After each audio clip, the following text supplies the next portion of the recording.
कृष्ण कृष्ण हरे हरे हरे हरे राम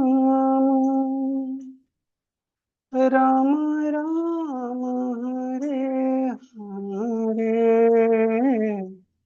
हरे हरे कृष्ण कृष्ण कृष्ण हरे हरे हरे राम राम राम हरे हरे हरे कृष्ण कृष्ण कृष्ण कृष्ण हरे हरे राम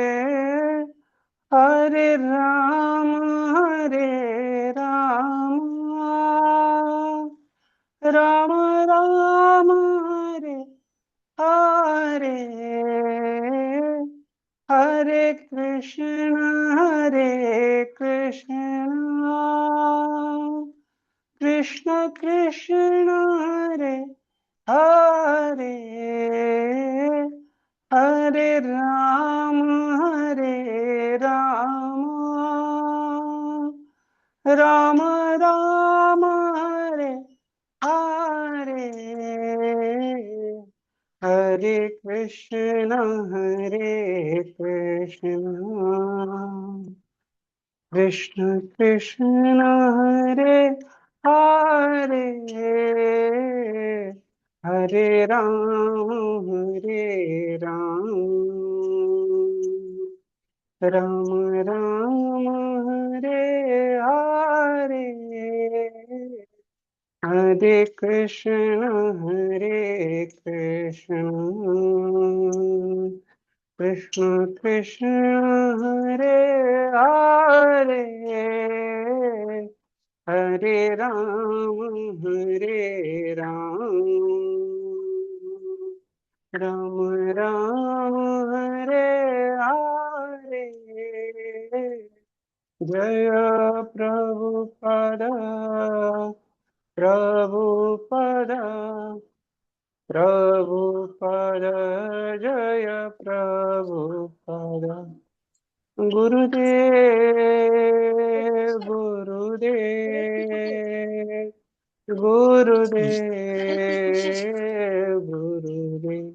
निताय गौर हरि बोल हरि बोल हरि बोल हरि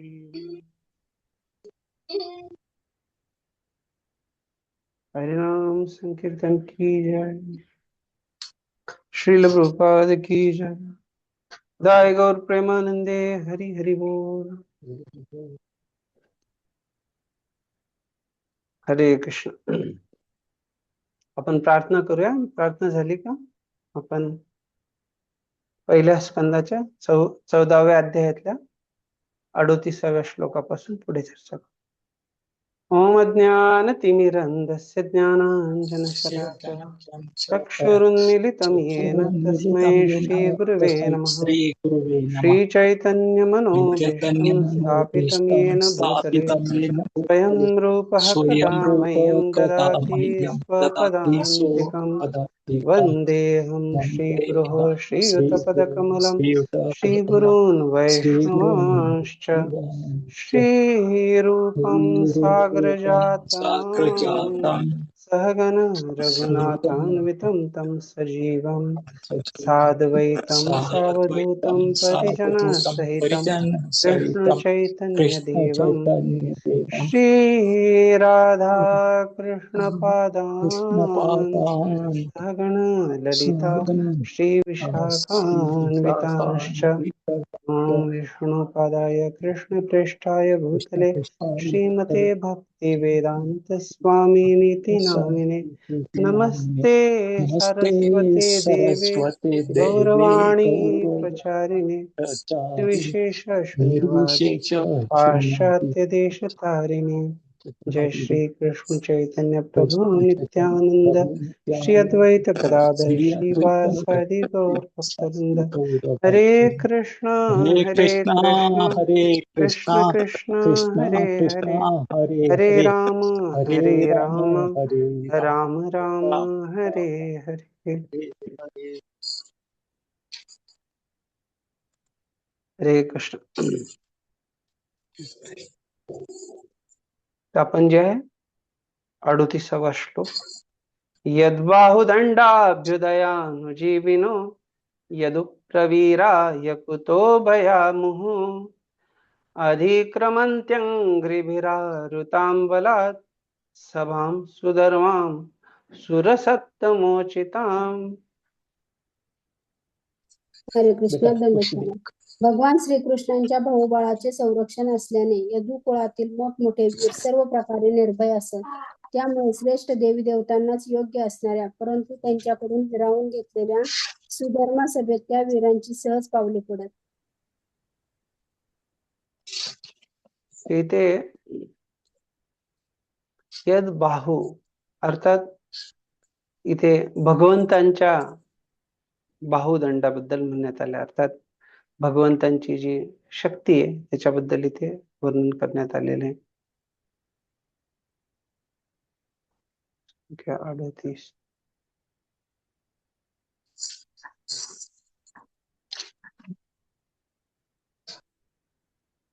आपण बघूयात श्रीधर स्वामी काय म्हणतात त्याच्यावरती.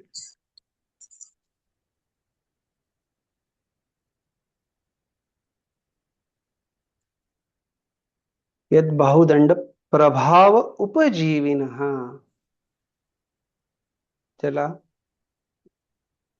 त्यालाच उपजीव्य बनवलं होतं. आणि सुधर्माम अंघ्रिभी अधिक्रामंती स गोविंदा सुखमास्ते इति गत पंचम श्लोकेन अन्वयः. तर इथे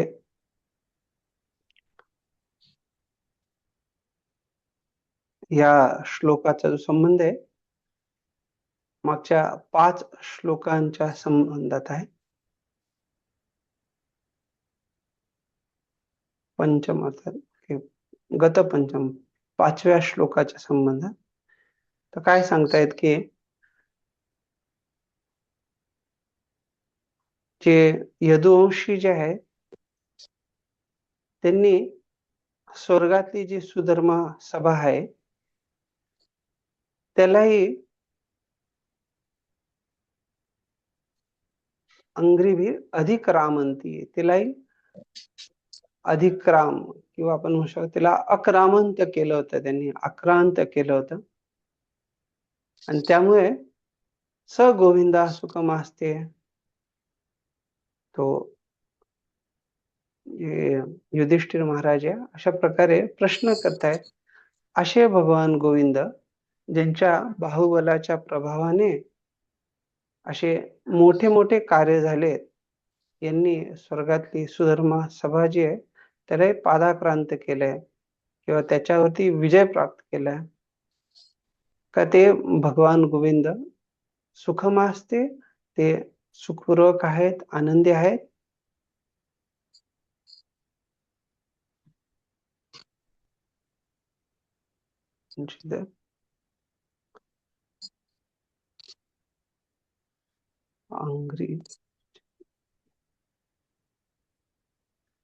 राघवाचार्य ते सांगताय, यस्य भगवतो बाहुदंड एव अभ्युदय येषाम ते तदुपजीविना तद्भृत्या यद प्रवीरा. अर्थात भगवंतांच्या बाहुबलावरती हे सगळे उपजीव्य होते. ते कोण आहेत सर्व? तद्भृत्या, त्यांचे जे सेवक आहेत. यदुप्रवीरा, सारे यदुवंशी जे आहेत. न विद्यते कुतोपि भयम येषाम, त्यांना कुठल्याही प्रकारचं भय नव्हतं. तथा भूता संतः सुरसत्तम अनाम इंद्रादीनाम उचिता तान निर्जित्य बलात् आहुताम सुधर्माख्याम. अर्थात ते इंद्रालाही त्यांनी विजयी केलेलं होतं आणि त्यामुळे ते सुधर्मा नावाची जी सभा आहे त्यालाही त्यांनी पादाक्रांत केलं होतं. त्यामुळे सभाम अंघ्रिभी, मुहुमुहु अधिक्रमंती. आवाज येतोय सारखा.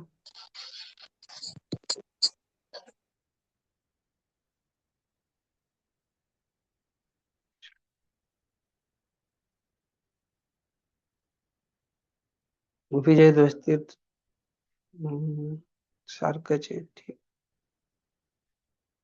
इथे तात्पर्यामध्ये प्रभुपादजी सांगताय, जे भगवंतांचे प्रत्यक्ष रूपाने सेवक आहेत ते भगवंतांच्या सुरक्षिततेवरती निर्भर असतात. भगवंतांद्वारे त्यांना संरक्षण प्रदान केलं जातं आणि त्यांना सर्वात आदर्श वस्तूंचा भोग करण्यास प्राप्त होतो. अर्थात त्या वस्तू ज्या आहेत बलपूर्वक जरी प्राप्त झाल्या असतील तरी त्याच्यात काही विशेष नाही. अर्थात ते कशाही प्रकारे भगवंतांची इच्छा आहे तर ते भगवंतांच्या कृपेने ते बलपूर्वक असो किंवा साधारण पद्धतीने. तर तिथे बलपूर्वक का म्हटलंय, कोणी सांगू शकतं का?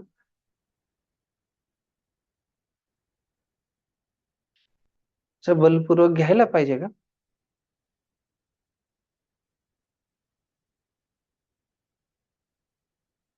आपण इथे जे श्लोकाची चर्चा करतोय, जेव्हा म्हटलंय सुधर्म सभा आख्याम सुधर्म, हे जे याला जेव्हा बलपूर्वक घेतलंय त्याचा अर्थच काय की क्षत्रियांमध्ये बलपूर्वकच असतं.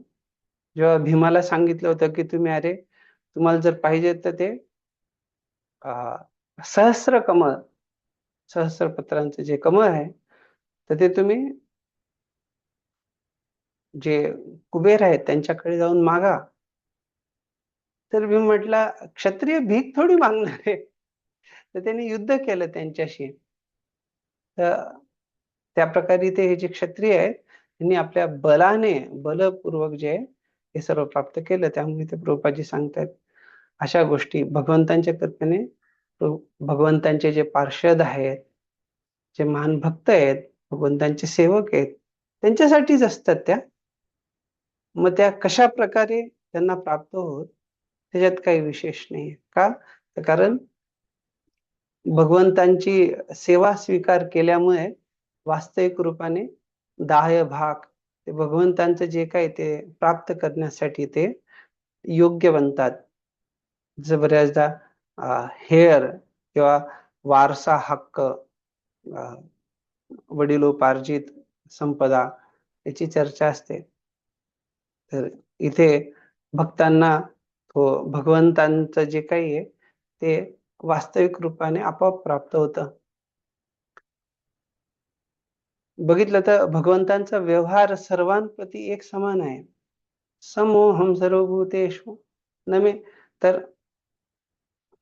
पण त्यांचा भक्तांप्रती जो व्यवहार आहे तो अत्याधिक वात्सल्याचा आहे आणि ते त्यांच्या प्रती पक्षपाती करतात.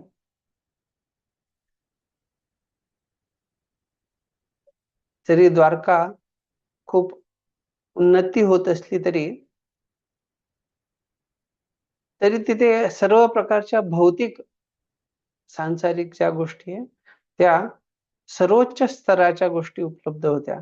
अर्थात एखाद्या ठिकाणी चंदन चांगलं भेटेल, मलय जशी, किंवा एखाद्या ठिकाणी दुसऱ्या अन्य वस्तू चांगले सुगंधित तेल वगैरे, पण ते सर्व जे काही आहे इथे उपलब्ध होतं.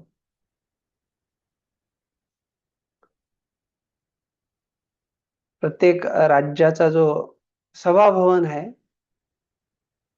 तो त्या राज्याच्या प्रतिष्ठेनुसार बनवला जातो आणि स्वर्ग लोकात जे सुधर्म ही हे सभाभवन आहे तर ते देवतांसाठी अगदी अनुरूप आहे. तर असं सभाभवन जे आहे ते दुसऱ्या कोणी पराक्रमी राजा असतील वगैरे तरी त्यांच्यासाठी नाही आहे.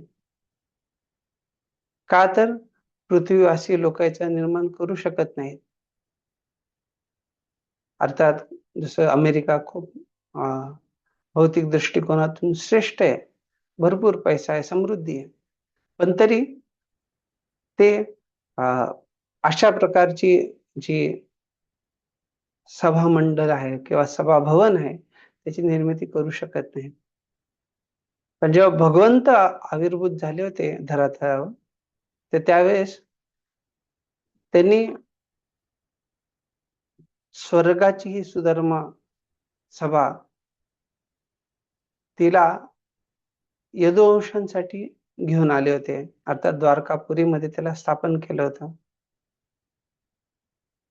तर भगवंत अशा प्रकारे तिथे बलपूर्वक बळाचा वापर करून ते करू शकले.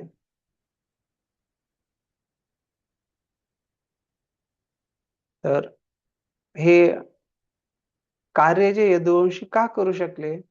तर भगवंतांच्या आश्रयात असल्या कारणाने. त्यामुळे ते सुधर्मा सभा आणू शकले. आणि जरी काय असं असेल, की देवी-देवतांचं भय किंवा काय होईल जर आपण असं काही कार्य केलं तर? तर त्यांना त्याची भीती नव्हती. का तर ते भगवंतांच्या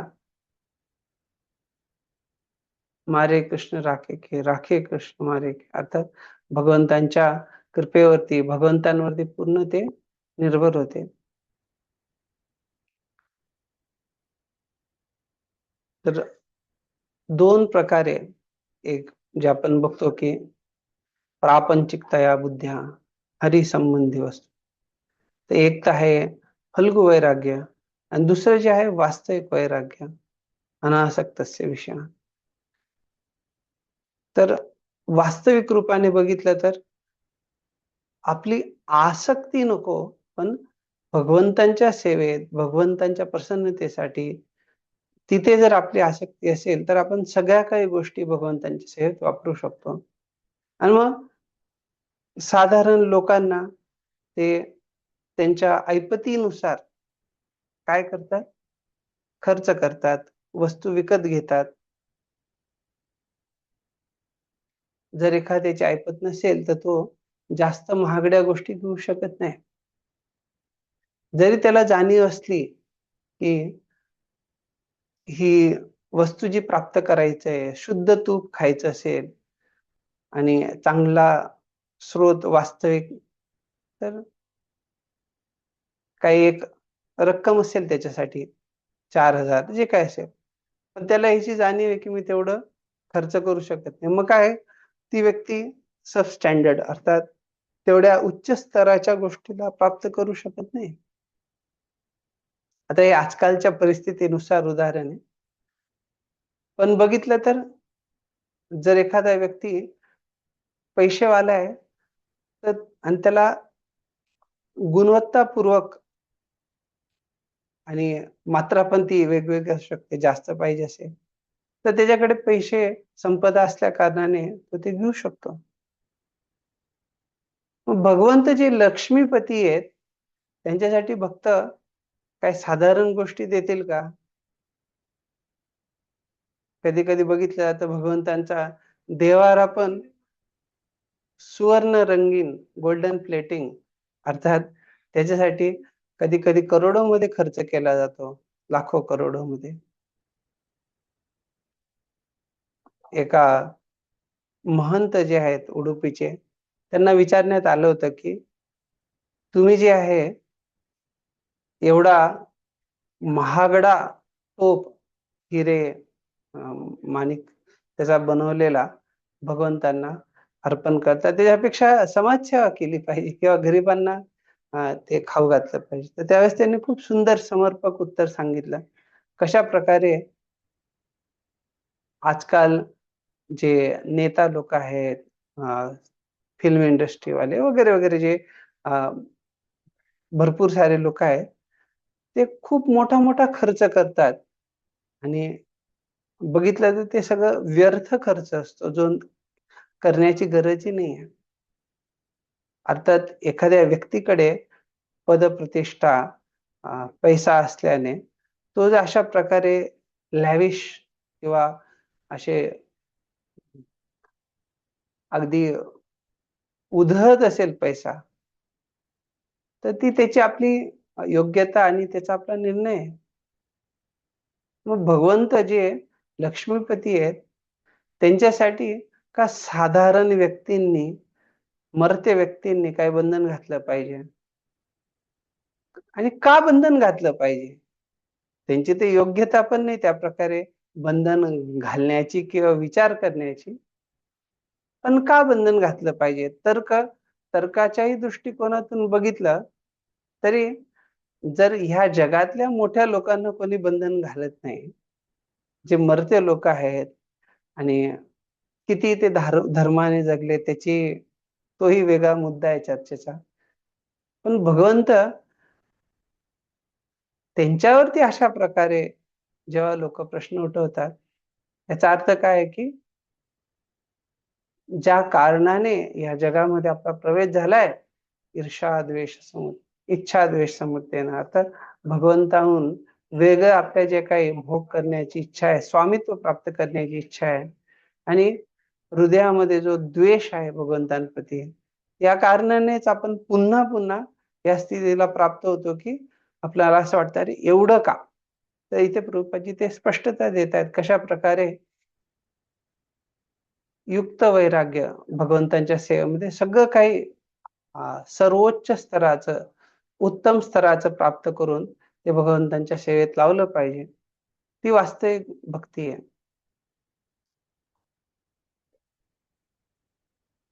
पुढे प्रभुपादजी सांगतात कशा प्रकारे विसरभोळे जीव जे आहेत ते नेहमी भयभीत असतात.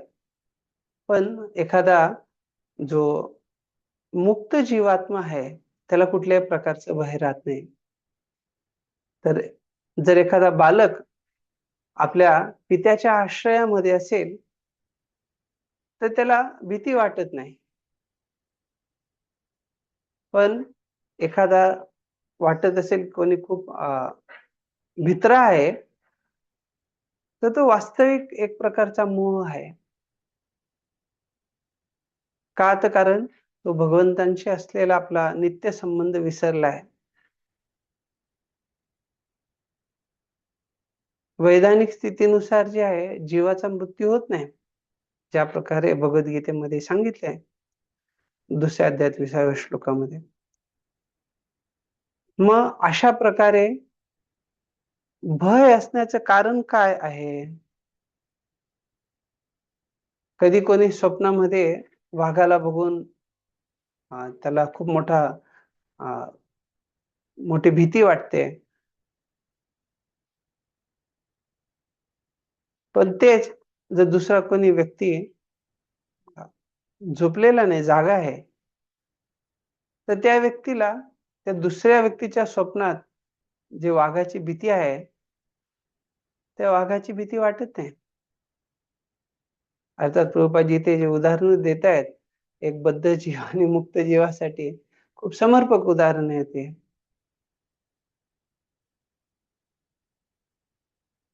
तर अर्थात इथे जे सांगण्यात आले की हाच वाघ आहे जो एक झोपलेल्या व्यक्तीसाठी आणि जागरूक व्यक्तीसाठी दोघांसाठी तो सत्य नाहीये, वास्तविक नाही, तो मिथ्याच आहे. का? तर वास्तविक बघितलं तर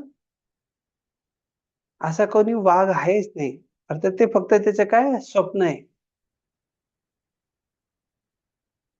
अंतर काय आहे?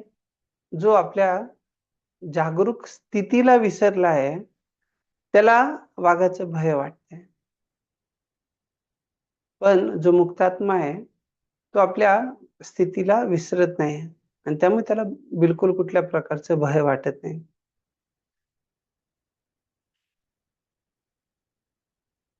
श्लोक संख्या 39. कश्चित्तेनामयं तात भ्रष्टतेजा विभासि मे अलब्धमानो अवज्ञातः किं वा तात चिरोषितः.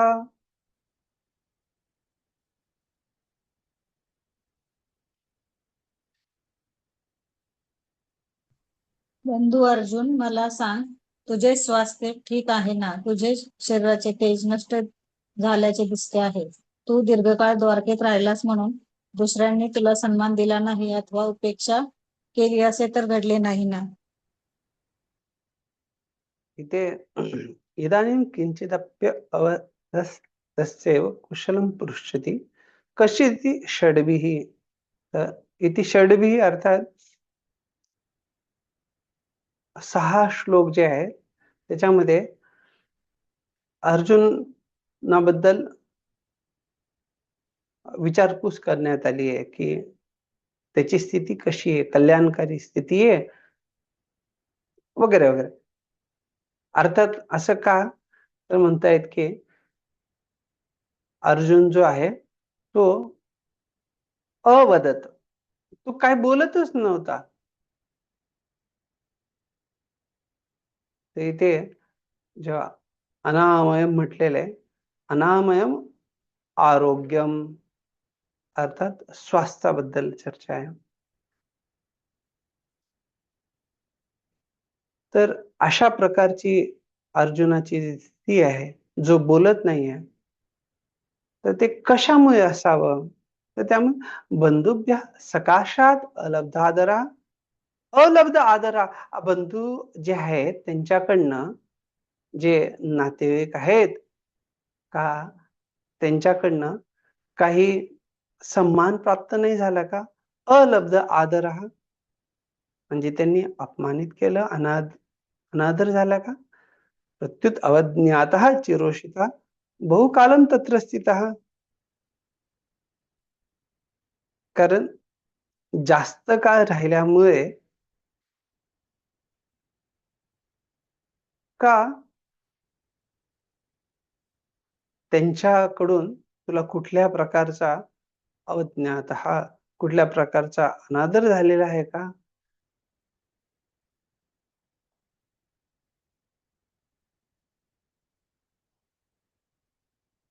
ते तात्पर्यात प्रभुपादजी सांगतायत. महाराज युधिष्ठिर सगळ्या प्रकाराने अर्जुनाबद्दल विचारपूस करतायत की अर्जुनचं सर्व काही ठीकठाक आहे का नाही. मग शेवटी त्यांना हा निष्कर्ष निघाला, जेव्हापर्यंत भगवान श्रीकृष्ण जे आहे उपस्थित होते तोपर्यंत कुठल्याही प्रकारचं अशुभ नव्हतं घटत. पण भगवंत अंतर्धान झाल्यावरती अर्जुन जे आहे त्यांचं तेज चाललं गेलं होतं, ते कांतीहीन झाले होते. आणि त्यामुळे युधिष्ठिर महाराज जे आहेत ते त्याच्या कल्याणाबद्दल विचारत होते. आणि त्याच्याबरोबर त्यांनी अन्यही खूप सारे प्रश्न विचारले.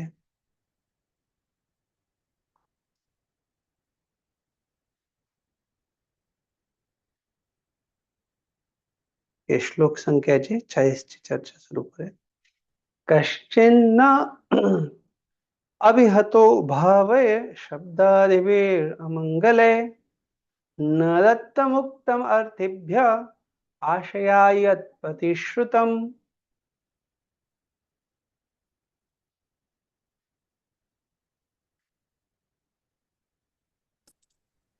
हरे कृष्ण.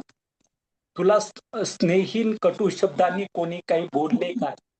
तुझा कोणी अवमान केला काय? किंवा एखाद्या याचकाला त्याने मागितलेले दान तू न देऊ शकला नाहीस काय? अथवा तुला आपले वचन पाळता आले नाही काय?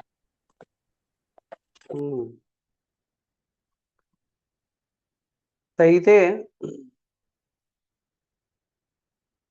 अभावे न विद्यते भाव प्रेम येषां तै प्रेम शून्ये पुरुषे अमंगले कुत्सिते शब्दाभि साधने न अभिहतो न ताडितोसी कश्चिन. अर्थात असं म्हणतायत की अशा प्रकारचं बोलणं झालं का की जिथे प्रेम नव्हतं. अर्थात कधी कधी वाघबाण जे आहेत ते अगदी सशक्त असतात किंवा ते खूप जास्त त्रासदायक असतात. त्यामुळे विचारतायत की असं काही झालं का की ज्याच्यामुळे तुम्हाला जे आहे अर्जुनला अशी अनुभूती आली की कुठल्याही प्रकारे अभावय इथे जे काय बोललं गेलं त्याच्यात कुठल्या प्रकारचं प्रेम नव्हतं.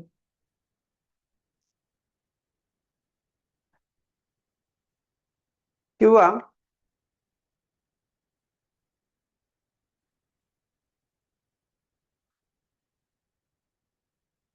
तुझ्याकडून काय असं झालं का की तू जे वचन दिलं होतं त्याची पूर्ती नाही झाली का? तर इथे अर्थिभ्या म्हणतायत अर्थात यद्वा आशयास यथा आशा भवती, ज्यांची काय आशा होती अशा अर्थिभ्या यद् अर्थिभ्यो याचमानोभ्यः प्रतिश्रुतं दास्यामि इति प्रतिज्ञातं तत् तेभ्यो न दत्तं किम. जे तू काय वचन दिलं होतं, प्रतिज्ञा केली होती त्याच्यानुसार तू पूर्ण करू नाही शकला का?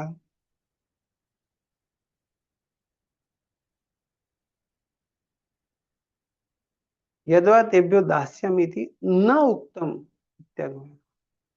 किंवा तू फक्त तिथे अगदी न उक्तम काही बोलला नाहीस का?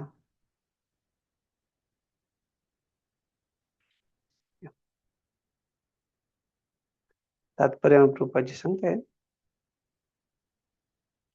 जे क्षत्रिय आहेत किंवा धनाढ्य व्यक्ती आहेत त्यांच्याकडे कधी कधी असे लोक येतात की ज्यांना धनाची आवश्यकता असते. तर अशा वेळी जेव्हा दान दिलं जातं तेव्हा त्या धान्याचा धनाचा किंवा त्या संपदेचा किंवा त्या पैशाचा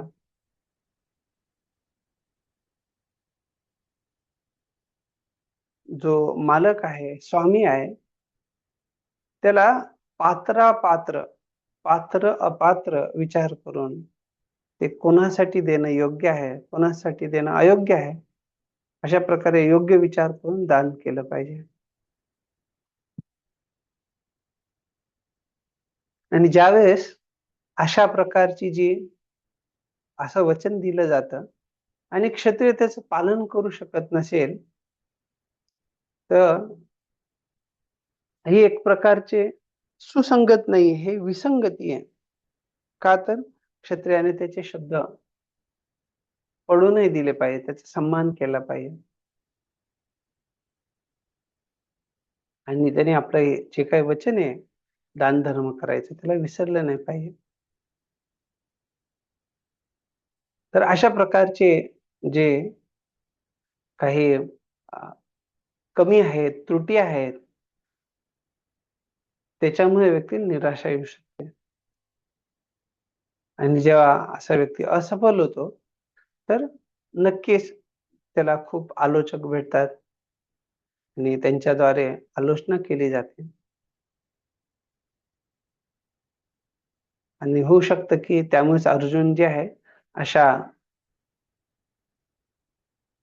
त्रासदायक स्थितीमध्ये आहे. का? तर ते बोलत नाही आणि युधिष्ठिर महाराज प्रश्न विचारत. श्लोक संख्या 41. कच्चित्त्वं ब्राह्मणं बालं गां वृद्धं रोगिणं श्रियं शरणोपसृतं सत्वं नात्याक्षिः शरणं प्रदः.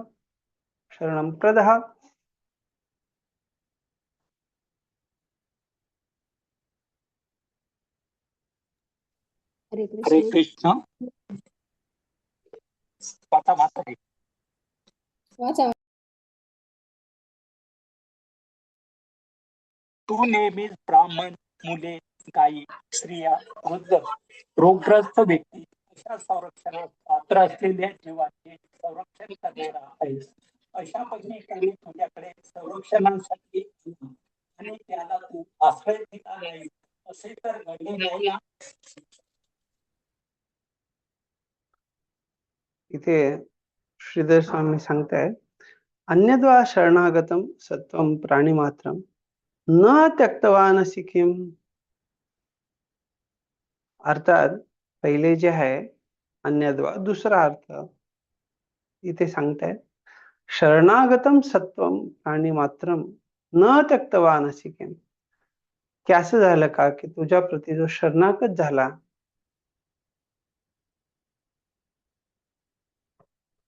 अशा व्यक्तीला न त्यक्तवा नसिकेम, अर्थात तुझ्याकडनं त्याग केला गेला का?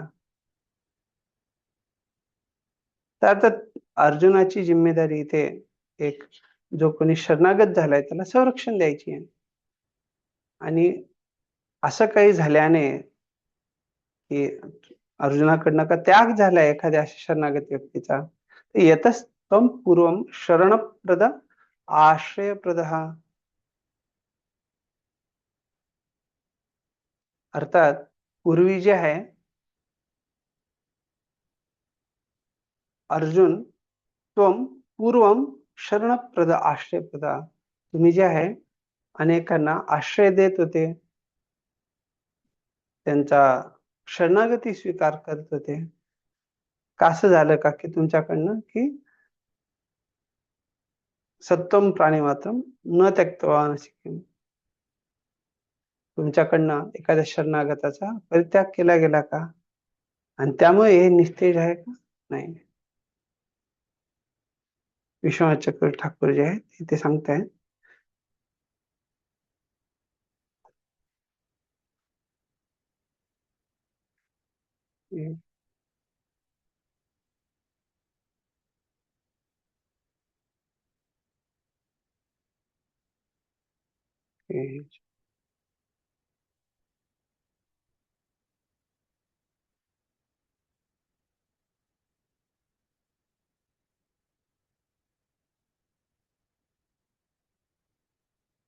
शरणोपस्रुतम शरणागतम सत्वम प्राणिनम, ते आपण बघितलं.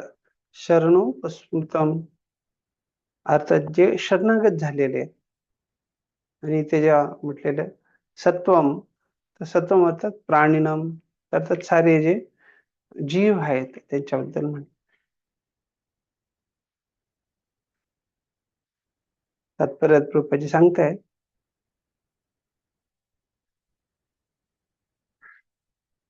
ब्राह्मण जे आहेत ते समाज कल्याणासाठी भौतिक आणि आध्यात्मिक दोन्ही प्रकारे ज्ञानार्जन करण्यासाठी, ज्ञानाचं संगोपन करण्यासाठी ते व्यस्त असतात. आणि त्यामुळे सर्व प्रकारे ते राजाच्या संरक्षणासाठी पात्र आहे. त्याच्याबरोबर जे आहे ते 5 अन्य बालक, स्त्रिया, गायी, निरोगी व्यक्ती असतील किंवा वृद्ध व्यक्ती असतील, या सर्वांना राजाकडनं संरक्षणाची अपेक्षा असते. तर कोणी म्हणू शकतं की अरे काय आवश्यकता काय अशा संरक्षणाची? तर आपल्यापैकी कोणी सांगू शकतं का इथे एवढं का बळ दिलं गेलं पाहिजे अशा प्रकारच्या संरक्षणासाठी? आणि संरक्षण दिलं तरी का गेलं पाहिजे?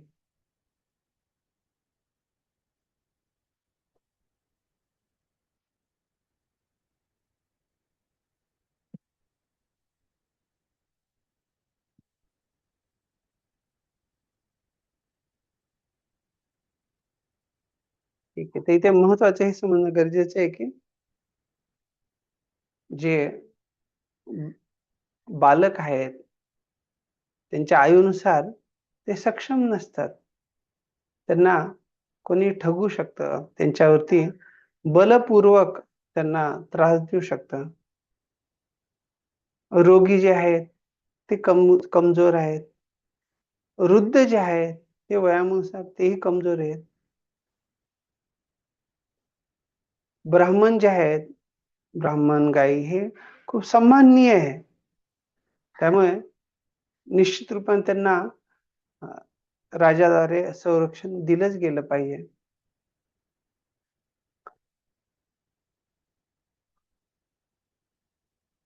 आणि स्त्रिया जे आहेत त्यांना अबला म्हटलं जातं. अबला अर्थात ज्यांच्यामध्ये तेवढं बल नाहीये.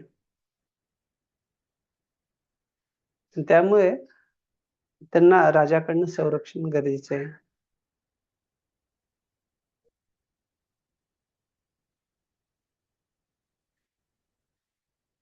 तर अशा प्रकारे जर राजाकडनं संरक्षण नसेल तर अशा राज्याला लज्जास्पद म्हटलेलं आहे.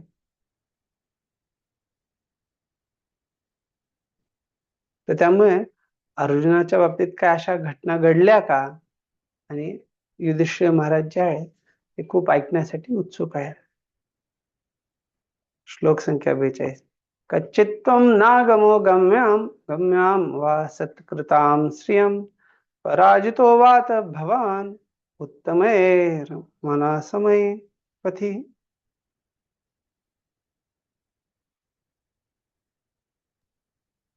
हरे कृष्ण प्रभूजी, दंडवत प्रणाम.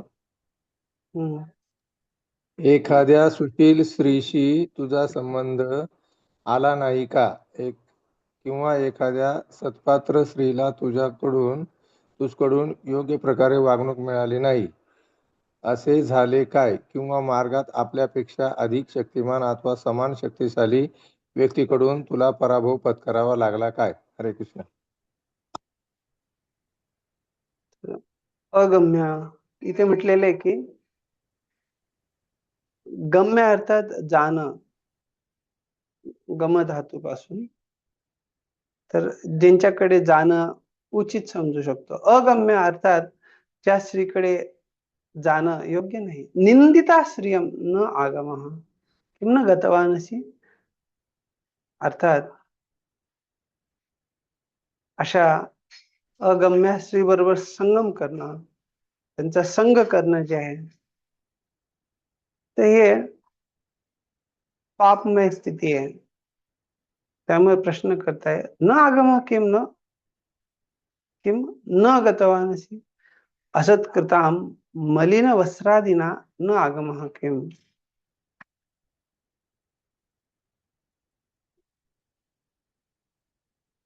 इथे म्हणतायत कशा प्रकारे न उत्तमय अनुत्तमय समय इत्यर्थः. असमय अधर्मय वा किं न पराजितोसी इत्यर्थः. एक साथच ते एवढ्या साऱ्या गोष्टींना त्यांना विचारतायत.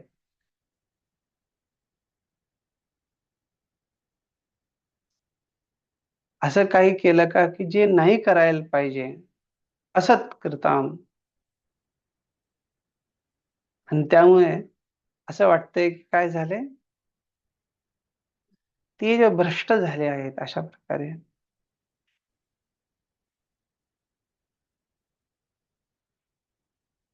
किंवा हाही प्रश्न विचारला जातोय, समय इत्यर्थ अर्थात कोणी तुमच्यासारखं बलवान असेल किंवा तुमच्याहून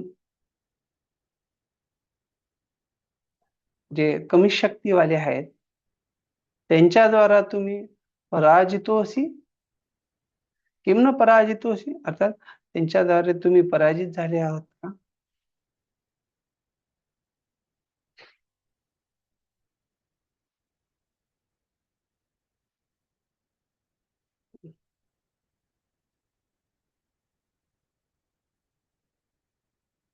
विश्वनाथ चक्रवर्ती ठाकूर इथे काय सांगतात बघूया आपण. माहिती चेता तत्रापि न उत्तम जात्यापि न श्रेष्ठ नीच जाती इत्यर्थः. विश्वनाथ चक्रवर्ती ठाकूर जे या श्लोकात सांगतायत की या श्लोकामध्ये जे आहे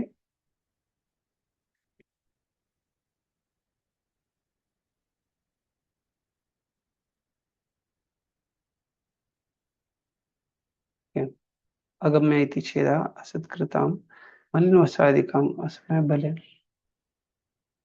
एक तर असत्कृताम जे म्हटलेलं आहे त्याचा अर्थ की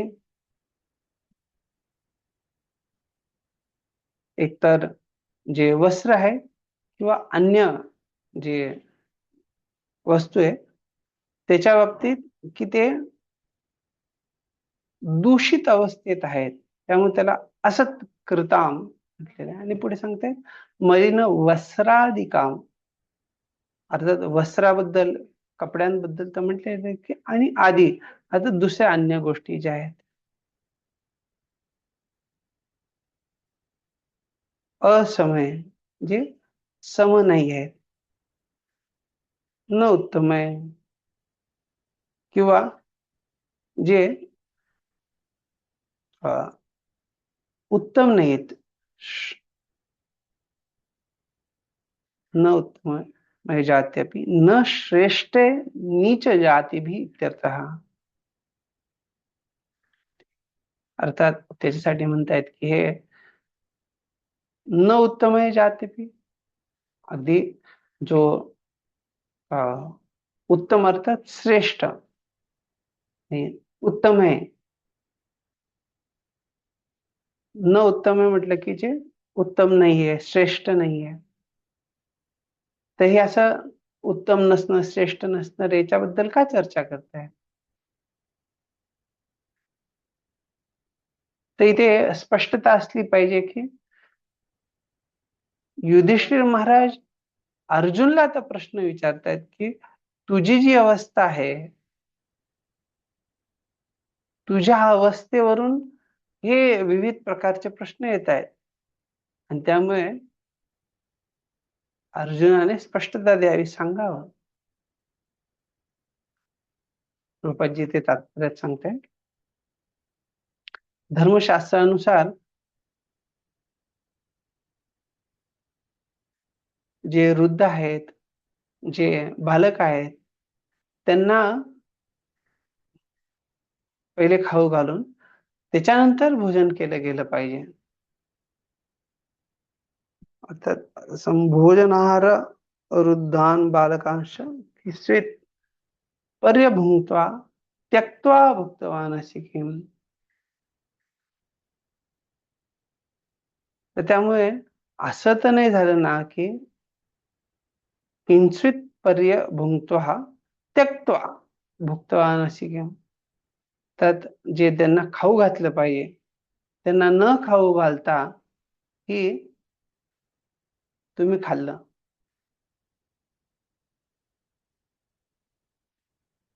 अक्षमं कर्तुम अयोग्यम यत्तन्न कृतवानसि किम, किंवा असं काही तुझ्याकडनं कार्य झालंय का की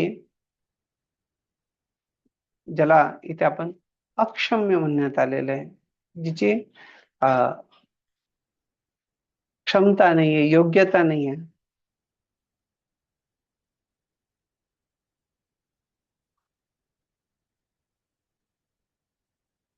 अशा प्रकारचं कार्य तुझ्याकडनं झालेलं आहे का, आणि त्या अयोग्य कार्यामुळे अयोग्य व्यवहारामुळे तू तेजभ्रष्ट झाला नाहीस ना.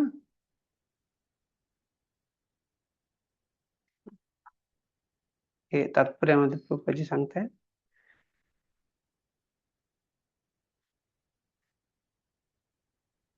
या श्लोकाद्वारे स्पष्टता येते की जे पांडवकालीन पुरुष स्त्री वगैरे आहे ते त्यांच्यासाठी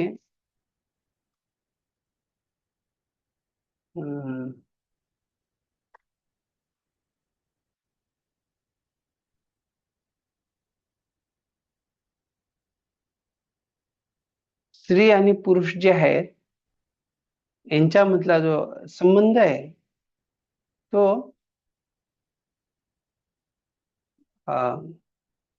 कधी कधीच त्याची अनुमती होती. असं नव्हतं की ते आजकाल लग्ना व्यतिरिक्तही लोक अन्य संबंध ठेवतात आणि अन्य रजोगुणी तमोगुणी गोष्टींनी प्रभावित असतात. तर हे तर सभ्य लोकांबद्दल चर्चा चालू आहे आणि त्याच्या बाबतीत तिथे स्पष्टता दिली जाते की असं काही झालेलं आहे का की तुमच्याकडनं योग्य व्यवहार झाला.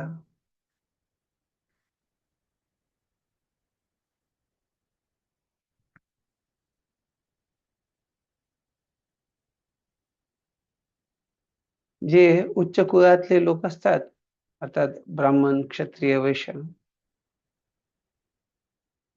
तर ते शूद्राणीलाही स्वीकार करू शकतात, जे शूद्र परिवारात ज्यांचा जन्म झालेला आहे. पण जर कोणी निम्न जातीचा पुरुष असेल, तर त्याने उच्च कुळातले ज्या स्त्री आहेत त्यांच्याशी संपर्क नाही केला पाहिजे. अर्थात कोणी क्षत्रिय असेल तर त्यानेही ब्राह्मणीशी समागम नाही केला पाहिजे, संग केला नाही पाहिजे.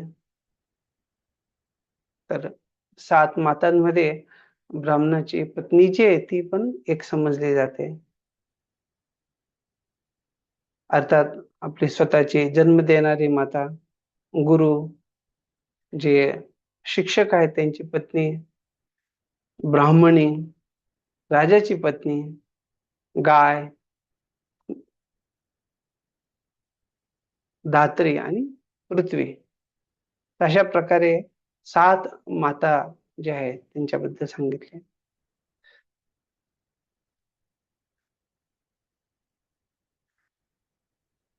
अर्थात त्यामुळे जे धर्मानुसार नाहीत किंवा जे योग्य नाही आहेत असा समागम नाही झाला पाहिजे, तेव्हा त्याला अधर्म म्हटलं जातं.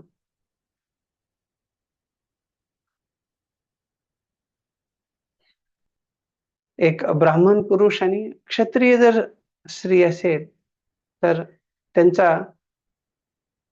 संयोग, त्यांचा जे समागम आहे तो योग्य आहे.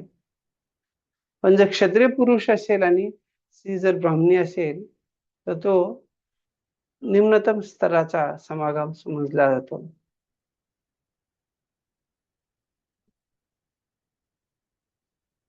आणि त्याला बघितलं तर वास्तविक रूपाने निंदनीयच आहे ते. जर कोणी एखादी स्त्री पुरुषाकडे समागमासाठी जात असेल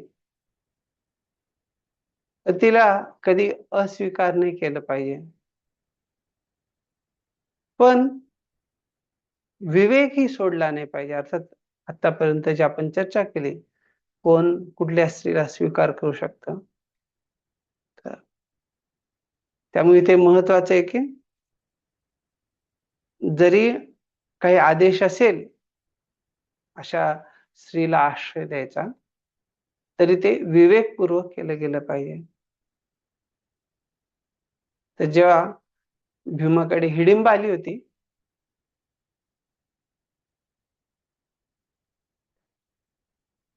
त्यावेळेस त्यांच्या जातीनुसार जे खूप निम्न स्तराची होती. ययाती महाराज जे आहेत त्यांनी शुक्राचार्यांची पुत्री देवयानी बरोबर विवाह करण्यास नकार दिला. का तर शुक्राचार्य जे आहेत ते ब्राह्मण, व्यासदेव पण ब्राह्मण. व्यासदेवांद्वारे पांडू, धृतराष्ट्र, विदुर यांचा जन्म झाला.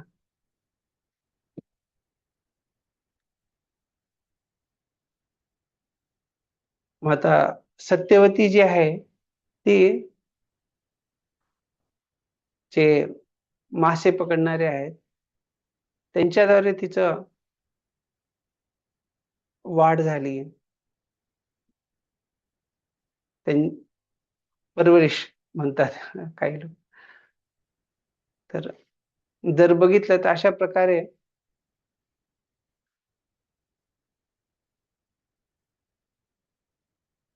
जे व्यासदेवांचे पिता आहेत ते एक महान ब्राह्मण पराशर मुनी होते आणि त्यांच्याद्वारे सत्यवतीच्या गर्भामध्ये व्यासदेवांचा जन्म झाला.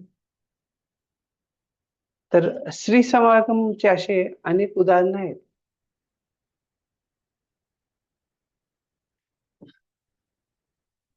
तर जेव्हा तो अधर्मानुसार असतो समागम, ते निंदनीय आहे आणि त्याचे परिणामही खूप वाईट होतात.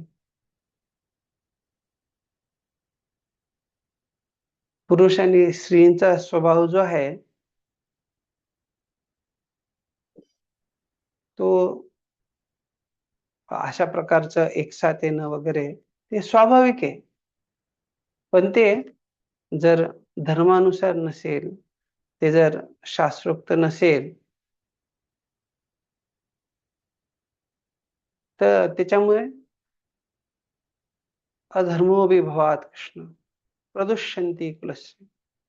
असं जेव्हा अधर्माने होतं तर ते कुळातल्या स्त्री प्रदूषित होतात.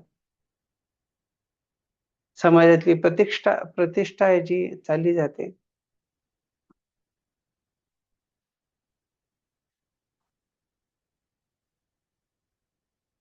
आणि वर्णसंकरामुळे जे आहे, जे आतंकवादी किंवा अशा प्रकारचे जे अशांती निर्माण होते.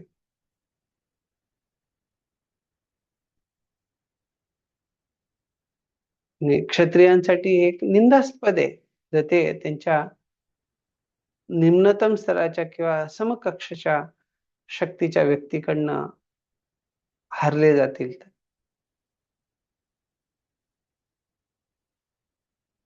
तर जेव्हा कोणी हारतं तर ते दुसऱ्या श्रेष्ठ व्यक्तीद्वारे हरवलं जातं. तर जेव्हा अर्जुन भीष्मांद्वारे पराजित होत होते, तेव्हा भगवान श्रीकृष्णांनी त्यांना वाचवलं. तर हे जे आहे अर्जुनासाठी निंदनीय किंवा अपमानास्पद नव्हतं. का? तर भीष्मदेव जे आहे अर्जुनापेक्षा कितीतरी पटीने श्रेष्ठ योद्धा होते. मग ते त्यांच्या वयोवृद्ध स्थितीनुसार म्हणू किंवा त्यांच्या सन्माननीय स्थितीनुसार असो किंवा त्यांच्या शक्ती बळानुसार असो. पण कर्ण जो आहे तो अर्जुनाच्या बरोबरीचा नव्हता. अर्जुनाच्या समकक्ष होता किंवा समतुल्य होता. का तर अर्जुनाकडे गांडीव धनुष्य होतं, कर्णाकडे विजय धनुष्य होतं आणि अशा प्रकारे खूप सारी तुलनात्मक दृष्टिकोन दिला गेलाय. कशा प्रकारे युद्धाच्या वेळेस अर्जुन आणि कर्ण युद्ध करत असताना आकाशामध्येही कोण कोणाच्या बाजूला राहणार आणि अशा प्रकारे सुंदर चर्चा येते की जे राजसिक तमोगुणी असे खूप सारे वेगवेगळे जे व्यक्तिमत्व आहेत त्यांनी कर्णाची बाजू घेतली आणि अर्जुनाची बाजू घेण्यासाठी देवी देवता वगैरे तिथे उपस्थित होते. इंद्र जे आहेत ते अर्जुनाच्या बाजूने होते आणि जे अन्य राक्षस वेगवेगळ्या प्रकारचे सर्प नाग जे आहे तर बऱ्याच त्या जीवांनी अर्जुनाचा आश्रय घेतला होता. कर्णाच्या बाजूने लढत होते. तर आता मोठी किंवा जे मोठ्या प्रमाणात बघितलं तर अर्जुनाच्या बाजूने सात्विकतेचा जास्त प्रवाह होता आणि कर्णाच्या बाजूला तामसिक जीवांचा आणि राजसिक जीवांचा प्रभाव जास्त होता. तर का तर ते युद्धामध्ये एकाला दुसऱ्यावरती विजय प्राप्त करणं कठीण होतं आणि त्यामुळे आपण जाणतो की कशा प्रकारे कर्णाद्वारेच आपल्या गुरुला फसवण्यात आलं होतं आणि त्याला त्याच्यामुळे काही शापही प्राप्त झाला आणि ते त्यामुळे जे काही पूर्वीची वचनं होती साधू संतांची ती सत्य झाली आणि कर्ण समकक्ष असल्यामुळे मग त्याला युक्तिपूर्वक मारलं गेलं होतं. त्यामुळे क्षत्रियाचे असे विचित्र कार्य असतात. युधिष्ठिर महाराज जे आहेत ते आपल्या बंधूला हे सर्व विचारतायत की द्वारकेहून घरी पुन्हा येताना काही प्रतिकूल घटना तर नाही घडल्या ना? श्लोक संख्या 43.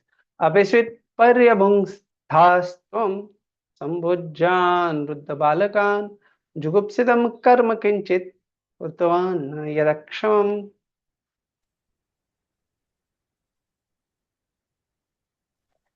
हरे कृष्णा. दंडवत प्रणाम.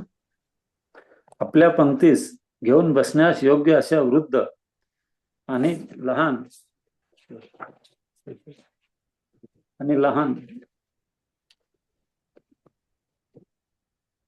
मुलांची तू योग्य काळजी घ्या. चुकलास काय? त्यांना सोडून तू एकट्यानेच भोजन केलेस काय? त्याची घृणा येईल असे एखादे अक्षम्य अपराधी कृत्य तुझ्या हातून घडले काय? ठीक आहे. ते इथे जे आहे सांगतायत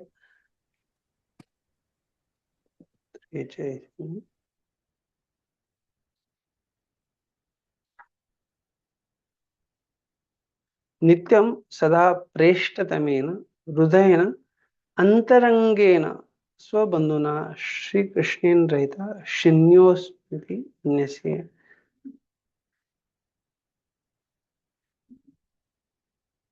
शेवटचे श्लोक आहे ते. ठीक आहे. पर्यभुंक्ताः अर्थात तू दुसऱ्यांना न खाऊ घालता स्वतःच खाल्लंस का? परिवर्जने वृद्धादीन वर्जयित्वा भुक्तवानसी. अर्थात जे वृद्ध आदी आहेत, जे वयस्कर आहेत, ज्यांना पहिले दिलं पाहिजे खायसाठी, तर वर्जयित्वा त्यांना सोडून तू एकटा एकटा खाल्लास का? अर्थात त्यांना खाऊ न घालता तू पहिले खाल्लंस का? अक्षमम अनुचितम. अक्षमम अर्थात इथे जेव्हा म्हटलेलं आहे की अक्षमम, तर जे उचित नाही आहे, जे केलं न गेलं पाहिजे.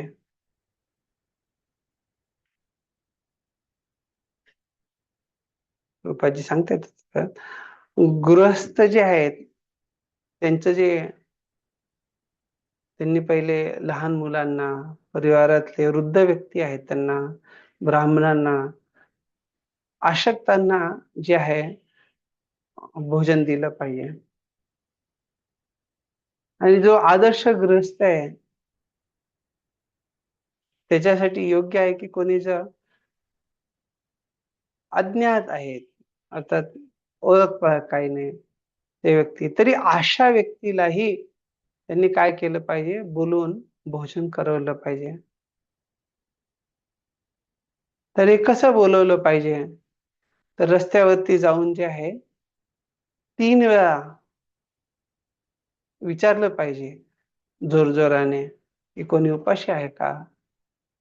अर्थात जेव्हा ते लोक आली तर त्यांना त्यांची सेवा केली गेली पाहिजे. हॉस्पिटॅलिटी अर्थात त्यांना चांगला सेवा अर्पण केली पाहिजे. आणि त्यांची सेवा झाल्यानंतर स्वतः भोजन स्वीकार केलं पाहिजे. तर हे गृहस्थासाठी सांगण्यात आलेले विशेष गुण. पण जर अशा गृहस्थाद्वारे जे वृद्ध व्यक्ती आहेत, लहान मुलं आहेत, त्यांची जर काही अवहेलना केली गेली तर त्याला इथे अक्षम्य म्हटलेलं आहे. गृहस्थांची जिम्मेदारी आहे की त्यांना सेवा अर्पण करावी. पण आजकालच्या समाजात हे बघितलं जातं की जास्तीत जास्त असे जे लोक आहेत त्यांनी लग्न केलंय,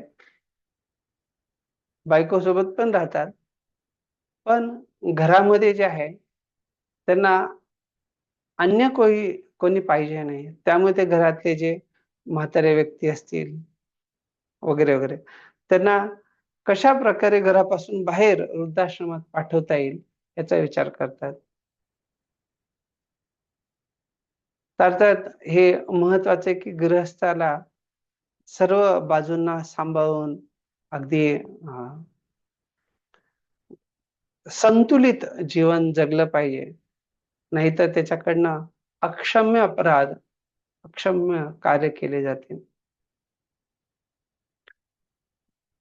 हा शेवटचा श्लोक आहे.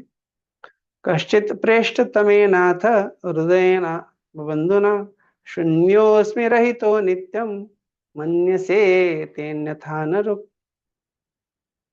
अथवा हरे कृष्णा, अथवा असे आहे काय की तू आपल्या जिवलग मित्राला श्रीकृष्णांना हरवून बसलास आणि म्हणून तुला रितेपणाचा अनुभव होत आहे. हे बंधू अर्जुना, तुझ्या अशा खिन्न होण्याला दुसरे काही कारण दिसत नाही. हरे कृष्णा. तर इथे जे म्हटलेले आहे की अर्जुनासाठी नित्यम सदा प्रेष्ठतमेन, ते सदा सर्वदा जे अर्जुनासाठी प्रियतम आहे. हृदय अंतरंगेन स्वबंधुना, त्याचे जे अंतरंग स्वबंधू अर्थात प्रिय मित्र आहेत, अशा भगवंतांपासून श्रीकृष्णेन रहिता, त्यांच्यापासून तू रहित झालायस का, किंवा ते अंतर्धान झालेत का?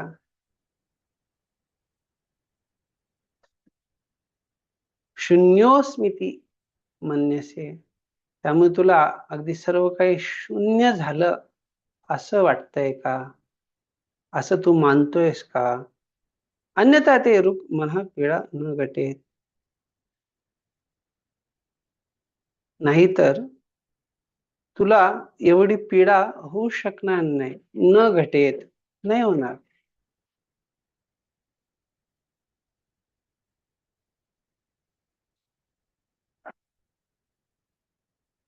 विश्वनाथ चक्रवर्ती ठाकूर इथे सांगतायत, किंचेता आशंकास्त्वयि न संभवन्ति संभवति चेत चेदमिति नारदोक्तम स्मरणः कश्चिदिति. तर म्हणतायत की अशा प्रकारची आशंका तुझ्याबद्दल नसली पाहिजे. का? तर नारदोक्तम स्मरण, नारद मुनींनी जे सांगितलं त्याचं स्मरण करून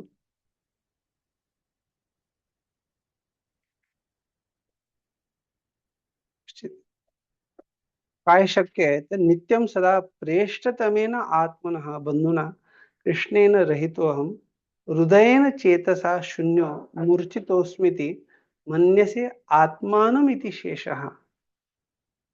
अर्थात नारद मुनींनी जे सांगितलं होतं की लवकरच भगवंत आपल्या लीला संपवणार आहे, त्यांची महत्वाची कामगिरी झालेली आहे.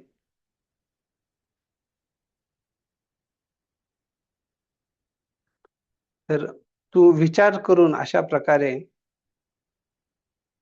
मन्यसे आत्मानमिति शेषा, की मी काय झालोय, रहितो अहम हृदयेन चेतसा शून्य, चेतना जी आहे अचेत झालेलं आहे किंवा चेतना रहित झालेलं आहे. आणि त्याच्यामुळे काय होतंय, मूर्छितोस्मी, त्याच्यामुळे मी मूर्छित होतोय.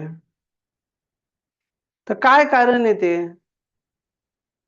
तर कृष्णेन रहितोहम, अर्थात जे माझे प्रियतम आहेत कृष्ण, त्यांच्यापासून मी दूर गेलोय, ते अंतर्धान झालेले आहेत. त्यांच्या त्यांची अनुपस्थिती जाणवते. तर त्यामुळे ते हे स्पष्ट होते की सत्यम सत्यम एतदेव कारणम सत्यमिति भावा.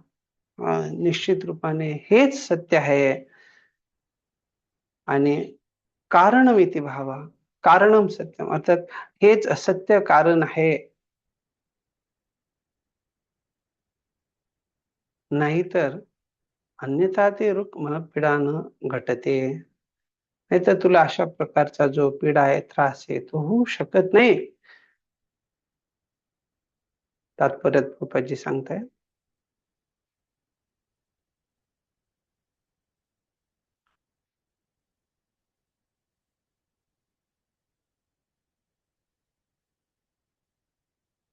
तर जे काही महाराज युधिष्ठिरांची जिज्ञासा आहे जागतिक स्थितीबद्दल,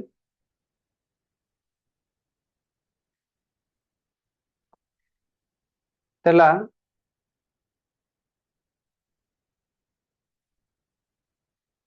त्या विश्वाच्या दृष्टिकोनातून भगवंतांचा अंतर्धान झाल्यामुळे त्याच्या आधारावरती लावलं जाऊ शकतं.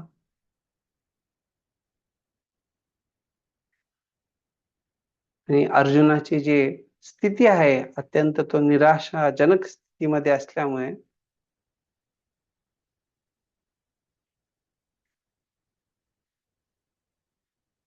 त्यांनी ते स्पष्टपणे प्रकट केलं.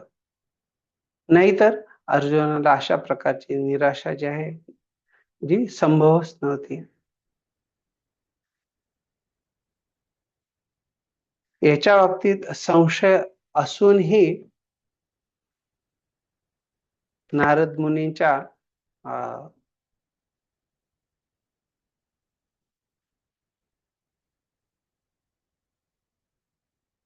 त्यांनी जे काही इंगित केलं होतं, नारद मुनींनी जे काही दाखवलं होतं, संकेत दिला होता, त्याच्यानुसार ते अर्जुनाला प्रश्न विचारण्यासाठी बाध्य झाले. अशा प्रकारे इथे जे श्रीमद भागवतम प्रथम स्कंद मधला भगवान श्रीकृष्णांचं अंतर्धान होणं नावाचा 14वा अध्याय, याच्यावरचं भक्तिवेदांत पूर्ण झालंय. ठीक आहे. तर जर कोणाला काही प्रश्न असतील ते विचारू शकता, नाही तर आपण 15वा अध्याय जो आहे त्याची चर्चा सुरू करूया. हरे कृष्ण प्रभुजी. हरे कृष्ण. हरे कृष्ण. 42 नंबरचा श्लोक आहे ना, त्याच्यामध्ये तो सिद्धांत जो सांगितला आहे, क्षत्रिय आणि ब्राह्मण स्त्रीची विवाह करू नये आणि उदाहरण पण दिले. तर याच्यामध्ये एक उदाहरण महाभारतात येतं. दुष्यंत जे असतात, राजा असतात, क्षत्रिय असतात. 42 श्लोक मध्ये काय प्रश्न आहे तुमचा?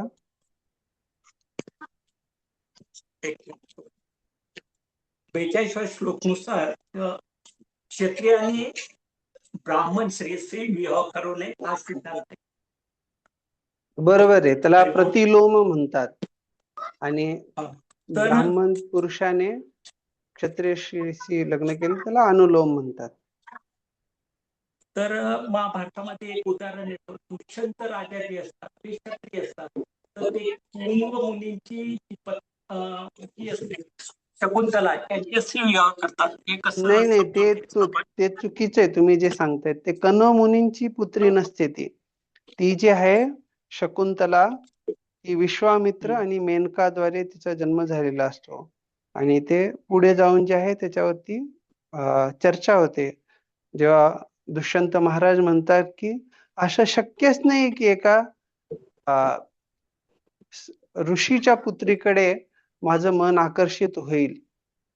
आणि मग तेव्हा ते पुढे स्पष्ट होतं की ते विश्वामित्र मुनी जे आहे त्यांच्याद्वारे, मेनकेद्वारा तिचा जन्म झाला होता, जिचं नाव शकुंतला होतं. थँक्यू प्रभूजी. दुसरा एक प्रश्न असा आहे, 43वा श्लोक जो आहे, आपण भोजन करण्यापूर्वी खात्री करावी. तर आपण काही वेळेस प्रॅक्टिकली जेव्हा वावरत असतो, काही वेळेस प्रसाद वगैरे उरला तर आपण जवळच वॉचमन वगैरे यांना देतो, तर ते कितपत योग्य आहे? तर त्याबाबत काय काळजी घ्या? आता तुमचा हा प्रश्न आहे की वॉचमनला वगैरे प्रसाद दिला पाहिजे का नाही, हा प्रश्न आहे का उरलेला द्यायला पाहिजे का नाही? तर प्रसाद जो आहे तो प्रसाद आहे. पहिली तर गोष्ट हे स्पष्ट आहे की प्रसाद जो आहे तो प्रसाद आहे. आणि आता प्रसादाच्या बाबतीत मुद्दा हा येतो की जसं गोवर्धन पूजेच्या वेळेस व्यक्तींच्या योग्यतेनुसार पहिले कोणाला दिलं पाहिजे, पहिले भक्तांना, वैष्णवांना, ब्राह्मणांना संतुष्ट केलं पाहिजे. त्याच्यानंतर एक जे आहे क्षत्रिय, वैश्य वगैरे, मग अन्य जे सामान्य जनता आहे वगैरे वगैरे. तर तिथे अगदी सुंदर रीतीने आपण बघतो की तिथे तर जनावरांना, कुत्र्यांना सगळ्यांना खाऊ घालण्यात आलं. असं नाही की कोणाला तिथे अनुमती नाहीये. फक्त एवढंच की यथाजथ अर्थात ज्याचा जसा सन्मान आहे, त्यांच्या योग्यतेनुसार सन्मान देऊन त्यांना व्यवहार केला गेला पाहिजे. आता राहिला मुद्दा हा की आपण खाऊन झाल्यावरती काहीतरी राहिलंय किंवा जे खाण्यासारखं नाहीये किंवा जे कडक झालंय किंवा जे खराब झालंय वगैरे जे काही असेल. तर असं जे आहे ज्याच्याद्वारे आपण त्या व्यक्तीचा योग्य सन्मान करत नाहीये, तर ते देणं योग्य नाहीये. का? तर कारण त्या व्यक्तीची जी परिस्थिती आहे, ती जरी पूर्वकर्मानुसार खराब वाटत असली, तरी आपल्याला त्याला काही असं खाऊ घालणं, की जे अ, योग्य नाहीये, तर ते त्याला टाळलं पाहिजे. जर असं असेल की प्रसादाची गुणवत्तेमध्ये काही असं समस्या नाहीये, चांगलं आहे सगळं. फक्त एवढंच की जास्त मात्रामध्ये मागवलंय किंवा बनवलं गेलं असेल, तर त्या अवस्थेमध्ये चांगलं आहे की आपण जे वाटायचं आहे, परिवाराची जी गरज असेल तेवढं प्लेट बनवणं किंवा बाजूला काढून घेणं आणि आपण खाण्याच्या पहिले ते वाटून टाकणं. त्याचा फायदा हा आहे की एक जे काही गृहस्थ व्यक्तीला पारिवारिक आसक्ती आहे त्याच्यातून तो लवकरच मुक्त होतो.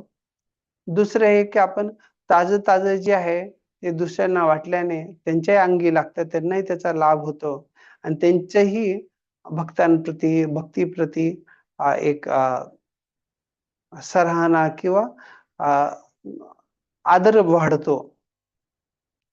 तर त्यामुळे जे आहे की ती चांगली पद्धती आहे, की आपण जे आहे त्यांना योग्य वेळ देणं. नाहीतर जर आपण अशी सवय लावली, की आपलं खाऊन झाल्यावरती लोकांना द्यायचं, तर ते हळू-हळू दुसऱ्यांनाही द्यायच्या वेळेस मानसिकता तीच होते, की पहिले आपलं बघा, मग दुसऱ्यांचं. अर्थात तर एवढंच आहे, की आपण सर्वांना खाऊ घालू शकत नाही. जर तशी काही व्यावहारिक काही समस्या असेल तर. पण आपल्याला जर वाटत असेल काही जास्त राहणार आहे, तर ते आपण देऊ शकतो आणि त्या व्यक्तीला विचारून, की हां, असं-असं आहे आमच्या परिवारातल्या काही सदस्यांचा प्रसाद बाकी आहे. त्याच्यानंतर राहिला तर तुम्हाला दिला तर चालेल का? तर असं बोलण्यानेच जर तो व्यक्ती प्रामाणिक असेल, तो म्हटला की चालेल किंवा नाही चालणार, ते एकदम स्पष्ट होऊन जातं. की असं-असं आहे, या व्यक्तीला चालतं तर त्याला तुम्ही देऊ शकता. ज्याला चालत नाही त्याला देणं योग्य नाहीये.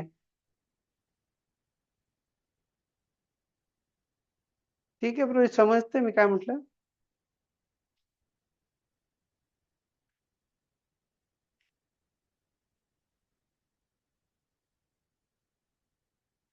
ते कोणी विचारला होता प्रश्न? ठीक आहे, आपण पुढच्या अध्यायाची सुरुवात करूया. आता आपण जे आहे 14व्या अध्यायाची चर्चा केली. आता जो आपला पुढचा चर्चेचा विषय आहे, तो आपण 15व्या अध्यायाची चर्चा करणार आहोत. बघितलं तर इथे प्रथम स्कंदामध्ये तुम्हाला अध्याय 19 पर्यंत चर्चा आहे. पण आपलं जे युनिट आहे त्याच्यानुसार आपला शेवटचा अध्याय आहे.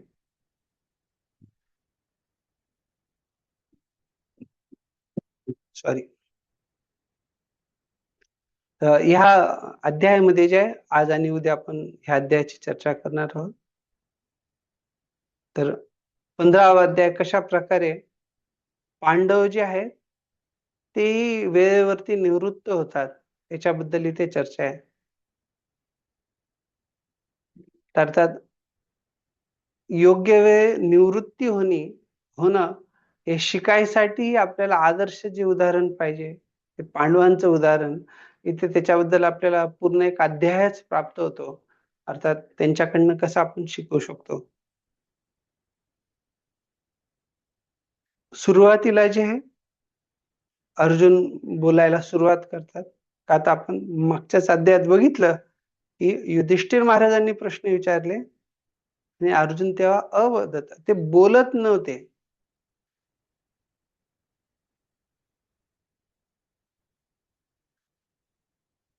तर अर्थात तेव्हा अर्जुन बोलत नव्हते आणि आता जे आहे अर्जुन बोलायला लागले ह्या अध्यायामध्ये. सुरुवातच त्यांच्या बोलण्यापासून जिथे त्यांचा विरह भाव, त्यांना जो शोक झालाय, त्यांचे अगदी नयनाश्रू किंवा ते सारखं अश्रू येतात त्यांच्या डोळ्यातून. का तर त्यांचा जो विरह आहे,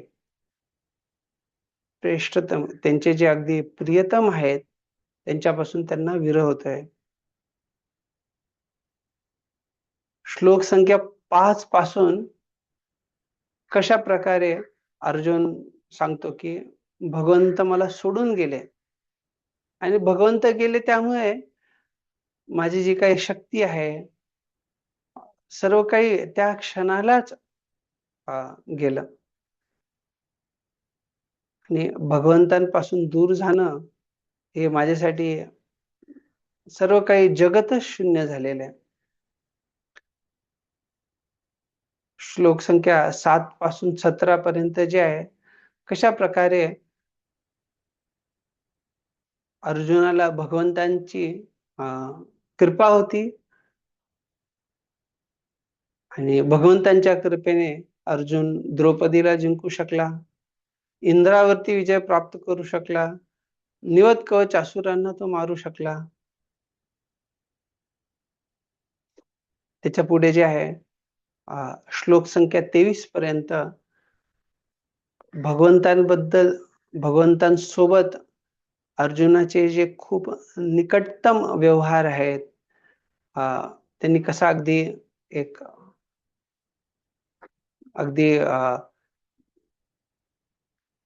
ते खूप एकमेकांच्या जवळ होते आणि त्यांनी कशा प्रकारे वेळ घालवला त्याची चर्चा येते. श्लोक संख्या 24 ते 31 मध्ये अर्जुन भगवंतांचे जे आदेश आहे, उपदेश आहेत, त्याच्यावरती ध्यान लावतो आणि दिव्यत्वाला प्राप्त करतो. मग तिथे पूर्ण भगवद्गीतेद्वारे त्याला कशी एक सहायता प्राप्त होते किंवा त्याला एक समस्या, त्याचे जे काही त्रास आहेत त्याच्यापासून मुक्त झाल्याचा अनुभव वाटतो. आणि शेवटचा जो विभाग आहे त्याच्यामध्ये युधिष्ठिर महाराज कसे निवृत्त होतात, पांडव कसे निवृत्त होतात, ते सर्व त्याची चर्चा दिलेली आहे. अशा प्रकारे हा जो अध्याय आहे याच्यात आपण 50 श्लोकांची चर्चा करणार आहोत. मागच्या अध्यायाची आणि या अध्यायाची काय सांगड आहे ते आपण बघितलं. का तर युधिष्ठिर महाराजांनी प्रश्न विचारले होते आणि अर्जुन जे ना आता त्याचा विरह भाव जो आहे, कशा प्रकारे तो भगवंतांपासून त्याला विरह वाटतोय, त्याच्यापासून तो बोलायला सुरुवात करतो. श्लोक संख्या 1 पासून आपण चर्चा सुरू करूया. सूत उवाच एवं कृष्ण सखा कृष्णो भ्रात्रा राज्ञा विकल्पितः नानाशंकास्पदं रूपं कृष्ण विश्लेषकर्षितः.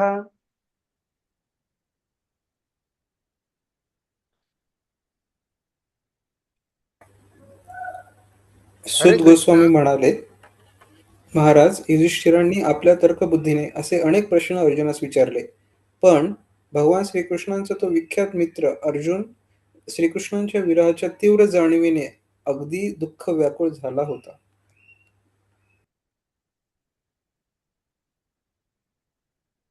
तिथे आपण बघूयात कशा प्रकारे श्रीधर स्वामीजी अध्यायाच्या सुरुवातीला सांगतायत.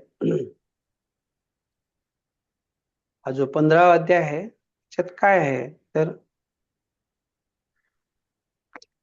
कली प्रवेशम आलक्ष्य धुरम न्यस्य परीक्षिती आरुरुहो नृप स्वर्गम इति 15 अब्रवीत. अर्थात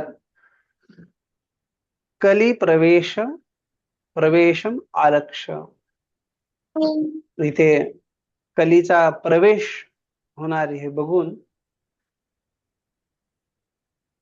युधिष्ठिर महाराज जे त्यांनी काय केलं, धूरम्यस्य परीक्षिती, जी राज्याची धुरा आहे, राज्याचा जो कारभार आहे, राज्याची जी जिम्मेदारी आहे, त्याला काय केलं, परीक्षित महाराजांवरती सोपवली, परीक्षिती.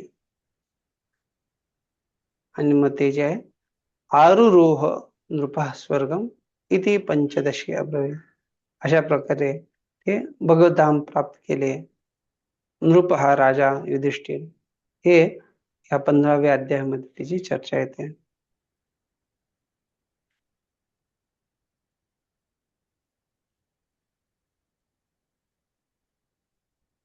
इथे श्लोक संख्या 1च्या आधारावरती सांगताय, कृष्णोर्युनः आविकल्पित इति छेदा नाना शंकास्पदम रूपम आलक्ष्य विकल्पित इत्यर्थ भाषा. तिथे सांगतायत की जेव्हा या श्लोकामध्ये 2 कृष्ण येत आहेत, एवं कृष्ण सखा कृष्ण, आणि त्याच्या प्रकारे कृष्ण विश्लेषकर्षितः, तर कृष्ण सखा हे भगवान कृष्णांचे जे सखा आहेत, मित्र आहेत, मग त्यांना काय म्हटलेलं आहे, कृष्ण हा, आता त्यालाही कृष्णच म्हटलेलं आहे. त्याचा अर्थ काय की इथे श्रीधर स्वामी सांगतायत की ते जे सांगण्यात आलेलं आहे, ते कृष्णोर्जुन हा, ते जे दुसरा कृष्ण आहे, तो अर्जुनाला संबोधित करून सांगण्यात आलेला आहे.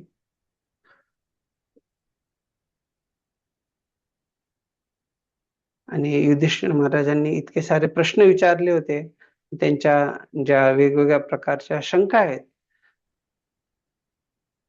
ते सर्व बघून नाना शंकास्पद रूपमालक्ष्य कल्पित प्रतिभाषितुम न शकणं, आणि ते त्यांना काही सांगू शकत नव्हते त्यावेळेस. तर असं का झालं होतं, ते अगदी भगवंतांच्या विरहामुळे ते शोकाकुल अवस्थेत किंवा ते अगदी व्याकुळ झालेले होते. अर्जुनाची जी स्थिती आहे त्याला म्हटलेलं आहे की तत्र हे तर कृष्ण विश्लेषेण कर्षितः कृशः इतः, अर्थात भगवंतांच्या विरहामुळे जे आहे ते कर्षित, कृश अर्थात अगदी कमजोर झाले होते, आणि त्यामुळे ते कुठल्याही प्रकारे उत्तर देऊ शकले नाही.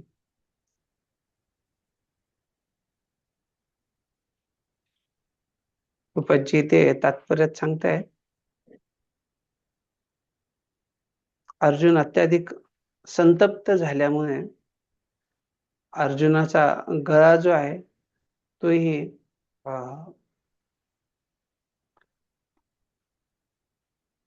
काय म्हणू शकतो आपण,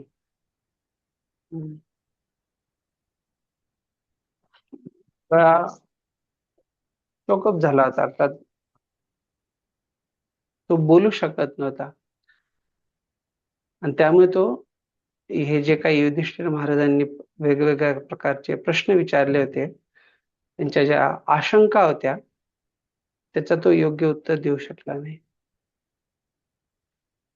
लोकसंख्या 2, शोकेन शुष्यत वदन हृत सरोजो, शोकेन शुष्यवदन हृत सरोजो हतप्रभः विभुं तमेवानुस्मरन् न शक्नोत प्रतिभाषितुम्.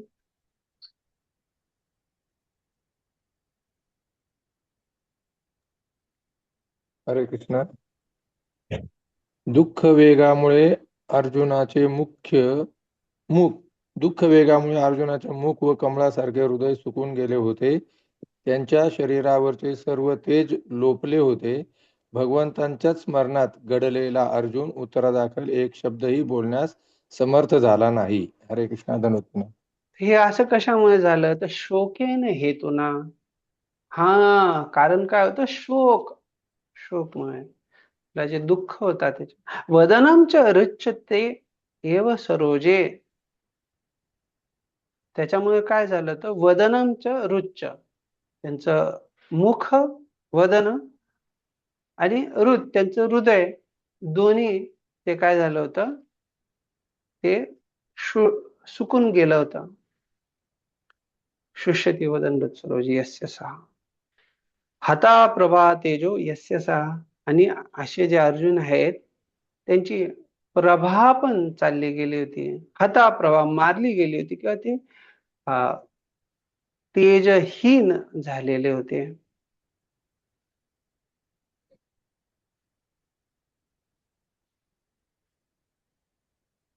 श्लोक संख्या 3. कृच्छ्रेण संस्तभ्य शुचः पाणिनामृज्य नेत्रयोः परोक्षेण समुद्नद्दत् प्रणयोत्कण्ठकातरः.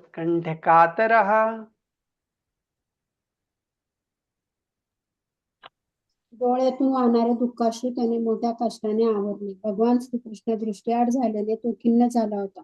त्यांच्या अत्यंत प्रेमाची स्मृती त्याच्या मनात सारखी दाटून येत होती.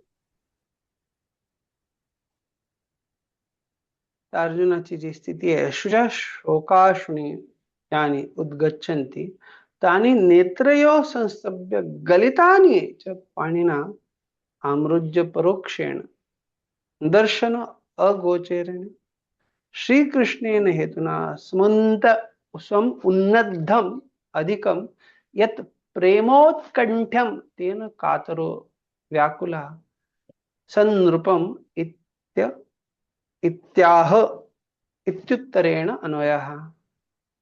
इथे ह्या श्लोकामध्ये काय म्हणतायत की शोकाश्रुणी त्यांचे डोळे जे आहे त्याच्यातून सारखे अश्रुधारा येत होत्या आणि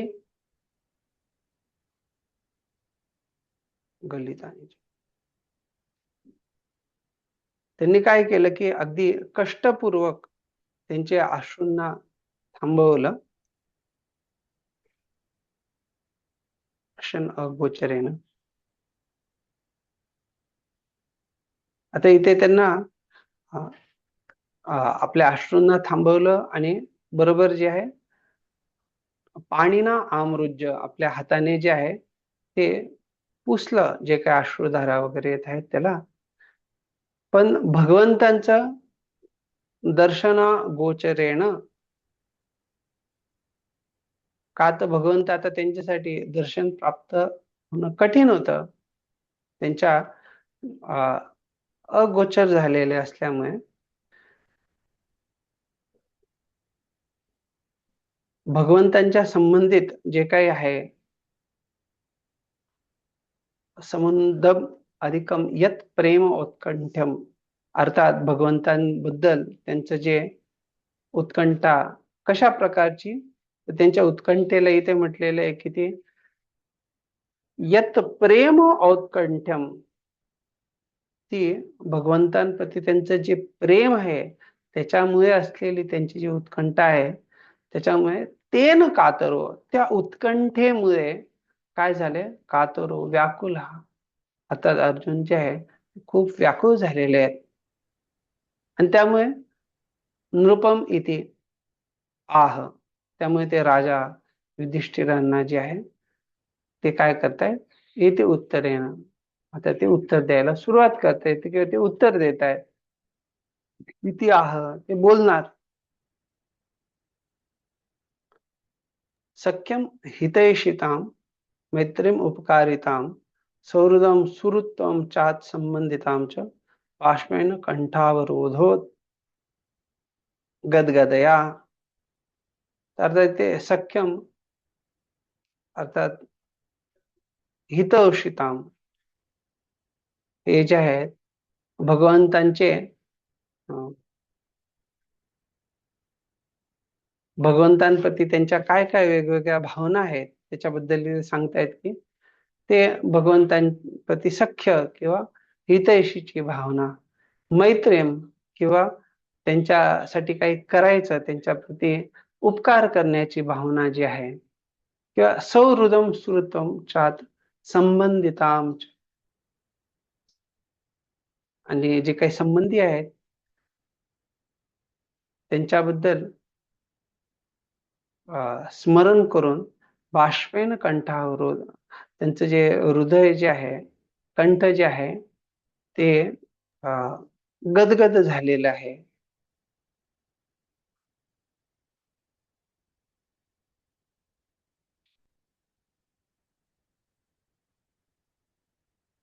याला काही तात्पर्य नाही, ते चर्चा करूया.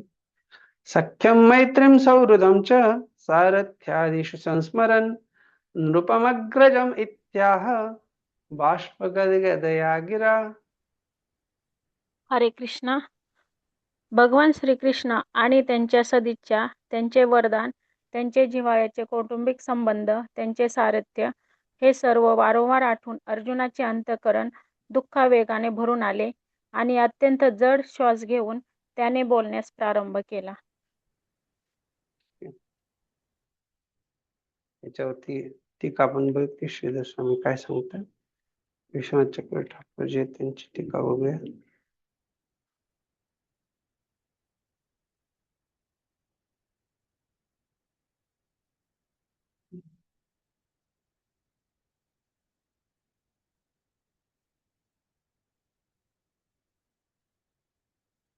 विश्वनाथ चक्रवर्ती ठाकूर ते सांगताय, प्रेमणा परस्पर प्राणत्वम, आता तिथे जे आहे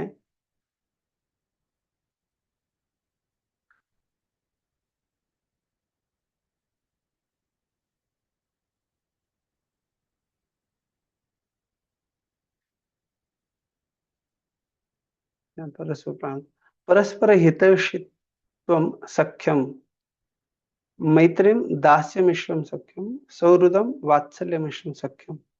इथे खूप सुंदर रीतीने स्पष्टता देण्यात येते की सख्यम काय आहे. तर अर्थात परस्पर एक दुसऱ्याप्रती जे आहे, जे परस्पर प्राणत्वम इथे म्हटलेले आहे.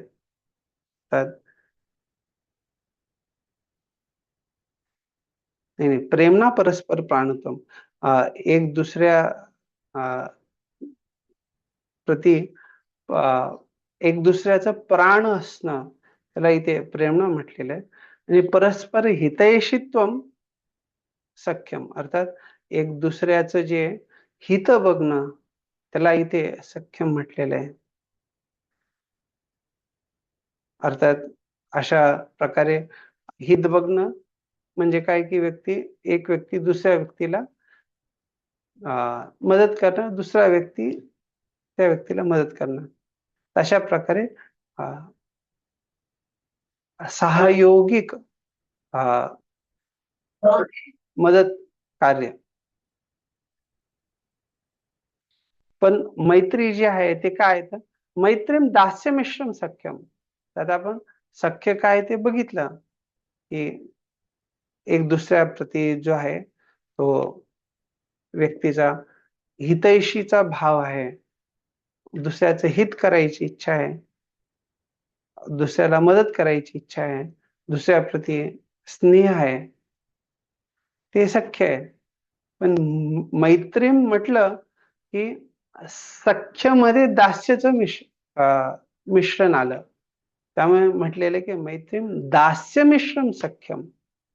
तर मैत्री पण सख्य आहे, पण मैत्रीमध्ये काय झालं, दास्यता त्याचं मिश्रण झाल्यामुळे ते झालं दास्य मिश्रम सख्यम.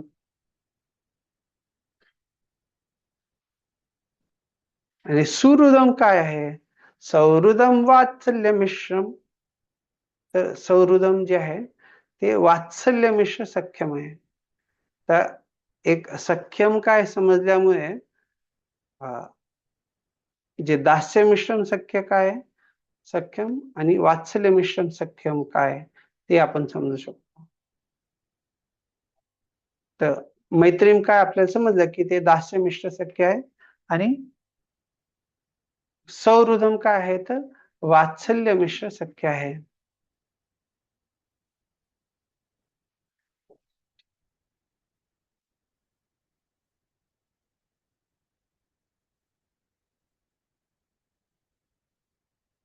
ठीक आहे, आपण हे पजींचं तात्पर्य बघूया.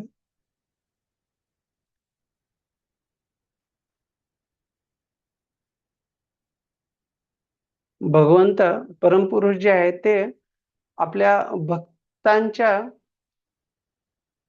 सर्व प्रकारे संबंधांमध्ये पूर्ण आहेत. अर्जुन जे आहेत ते भगवंतांच्या विशिष्ट भक्तांमध्ये एक आहे, जे भगवंतांप्रती सख्य भावामध्ये आदान प्रदान करतात. आणि भगवंतांचा जो अर्जुना बरोबरचा व्यवहार आहे तो सर्वोच्च स्तराचा, सर्वोच्च कोटीची जी मित्रता आहे त्याचं प्रदर्शन करतो. तर भगवान श्रीकृष्ण जे आहेत ते केवळ अर्जुनाचे शुभचिंतक नव्हते, परस्पर हितैषत्वम आपण बघितलं की तेवढं फक्त शुभचिंतक नव्हते, पण ते त्यांना लाभ प्रदान करणारे होते. आणि ते परिपूर्ण बनवण्यासाठी त्यांनी अर्जुनाचा विवाह सुभद्रा मातेशी करवला होता आणि अर्जुनाला पारिवारिक संबंधामध्ये बांधून टाकलं होतं. आणि त्याच्याहून अजून पुढची गोष्ट काय, तर युद्धाच्या वेळेस अर्जुनाची रक्षा करण्यासाठी भगवंत स्वतः अर्जुनाचा सारथी बनण्यासाठी त्यांनी स्वीकृती दिली. आणि जेव्हा पांडवांचं पूर्ण विश्वावरती शासन त्यांनी स्थापित करून दिलं, तर ते वास्तविक रूपाने प्रसन्न झाले. अर्जुन जे आहेत या सर्व घटनांना एका पाठोपाठ एक स्मरण केले आणि त्याच्यामुळे जे अगदी त्या विचारांमध्ये प्रभावित झालेले होते. तर अर्जुनाचा जो इथे ते बोलायला सुरुवात करतायत, खूप विशेष प्रसिद्ध श्लोक आहे, त्याचे आपण बघूया. श्लोक संख्या 5. अर्जुन उवाच वंचितोऽहं महाराज हरिणा बंधुरूपिणा येन मे परहृतं तेजो देवविस्मापनं महत्.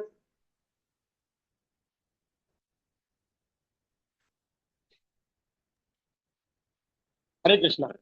अर्जुन म्हणाला, हे राजा, मला अत्यंत जीवलग मित्राप्रमाणे वागवणारा भगवान श्री हरी मला एकाकी सोडून गेला. त्यामुळे देवांनाही आश्चर्यचकित करणारे माझे तेज आणि सामर्थ्य आता माझ्याजवळ राहिले नाही. हरे कृष्ण. येन माम वंचयता देवान विस्मापयाति यत. अर्थात येन माम वंचयता,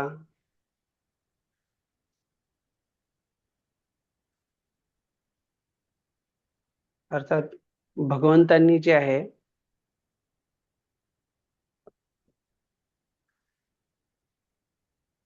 अर्जुनाला वंचयता, त्यांची वंचना केली.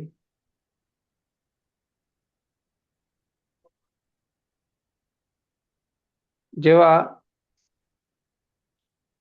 भगवंत होते तर त्यावेळेस देवान विस्मापयति यत, अर्थात अर्जुनाचं तेज एवढं होतं की त्याच्याद्वारे त्याने देवांनाही आश्चर्यचकित करून टाकलं होतं. पण काय झालं, येन माम वंचयता, पण ते काय झालं, भगवंत अंतर्धान झाल्यामुळे अर्जुनापासून काय झालेलं आहे, ते त्या तेजापासून तो वंचित झालेला आहे, ज्या तेजाद्वारे देवदेवताही आश्चर्यकारक होत होते.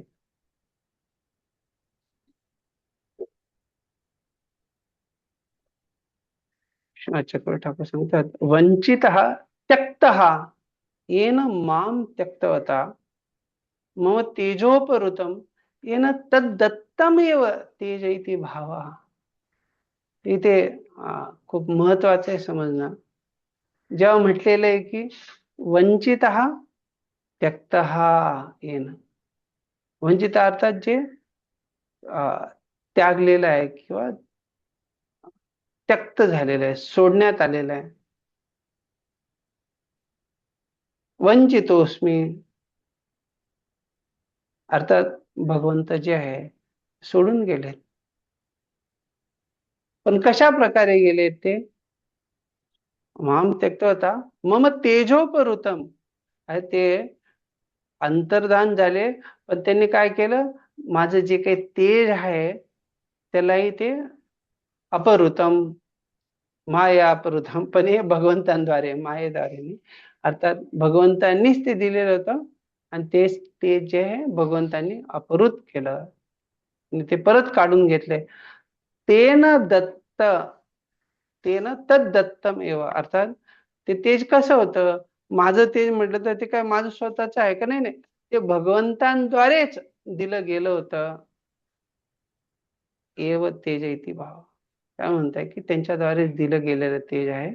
तर त्या सगळं तेज, शक्ती जे आहे ते त्यांनी परत काढून घेतलं.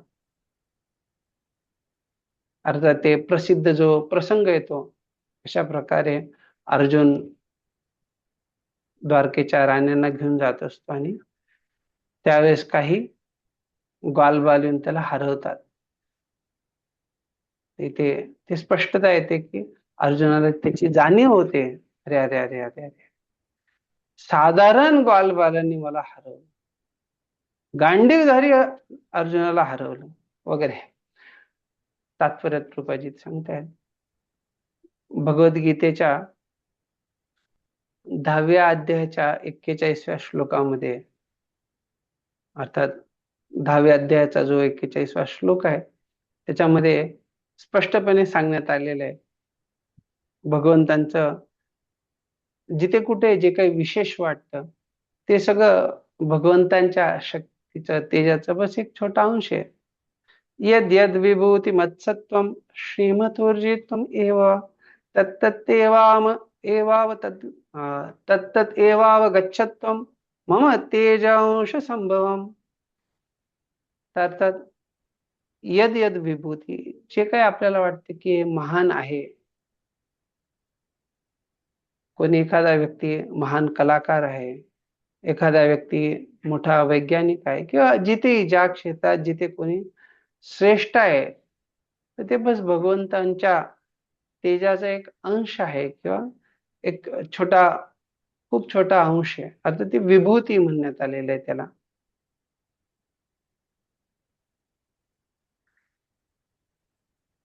तर त्यामुळे कोणी एखादा व्यक्ती जो आहे भगवंतांच्या षड ऐश्वर्यामध्ये जे असू शकतात की ज्ञान, वैराग्य, त्यांचं वीर्य, ऐश्वर्य समग्रस्य वीर्यस्य यशसा श्रेयः, मग तिथे त्यांचं यश पण येतं, त्याची संपदा, त्यांचं सौंदर्य आणि मग ज्ञान वैराग्य हो. तर कुठल्याही बाबतीत षडैश्वर्यामध्ये पण एखादा व्यक्ती जरी वाटत असेल की याच्याकडे हे मोठ्या प्रमाणात आहे, तर त्याला काय समजलं पाहिजे, मम तेजांश संभवा, भगवंतांच्या विभूतीचा, भगवंतांच्या शक्तीचा एक तो छोटा अंश आहे. अर्थात त्यामुळे व्यक्ती जे आहे या सर्व गोष्टींना बघायचा त्याचा दृष्टिकोन तो सर्वत्र भगवंतांना बघू शकतो. सर्वं च मयि पश्यति, आणि कधी भगवंतांपासून तो दूर जात नाही. आणि वास्तविक बघितलं तर भगवंतही त्याच्या हृदयात राहतात आणि तोही भगवंतांच्या हृदयात राहतो. त्यामुळे भगवंतांपासून शक्ती प्राप्त केल्या विना कोणी शक्तिमान बनू शकत नाही. भगवंत जे अवतार धारण करतात ते आपल्या पार्षदांबरोबर पृथ्वी तलावरती येतात आणि आपल्या वेगवेगळ्या दिव्य शक्तींचं प्रदर्शन करतात. पण भगवंत जे आहेत, आपले जे विशेष भक्त आहेत, पार्षद आहेत, त्यांना त्यांचा जो संदेश आहे त्याचा प्रचार प्रसार करण्यासाठी शक्ती प्रदत्त करतात. भगवद्गीतेमध्ये 4थ्या अध्यायाच्या 5व्या श्लोकात म्हटलेलं आहे, कशा प्रकारे भगवंत आणि त्यांचे शाश्वत पार्षद जे आहे ते पुन्हा पुन्हा पृथ्वी तलावरती जे आहे अवतरित होतात. पण जेव्हा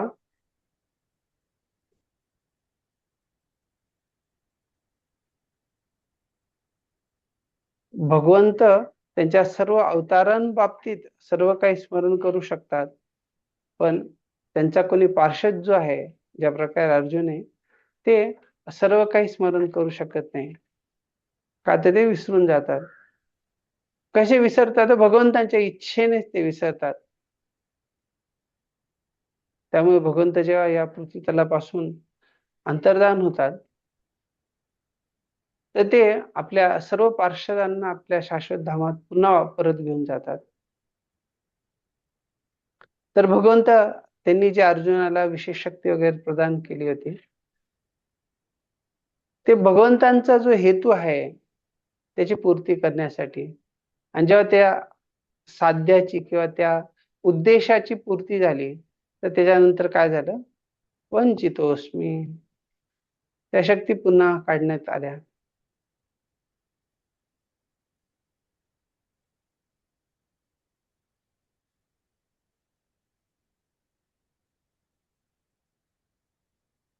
अर्जुनाची शक्ती कशी आहे त्याची आपण चर्चा केली, की स्वर्गीय निवासी जे आहेत त्यांनाही ते आश्चर्यचकित करणारी आहे. आणि असे जे वेगवेगळ्या प्रकारची शक्ती आहेत ते निश्चित रूपाने भगवत धामात परत जाण्यासाठी नाही आहेत.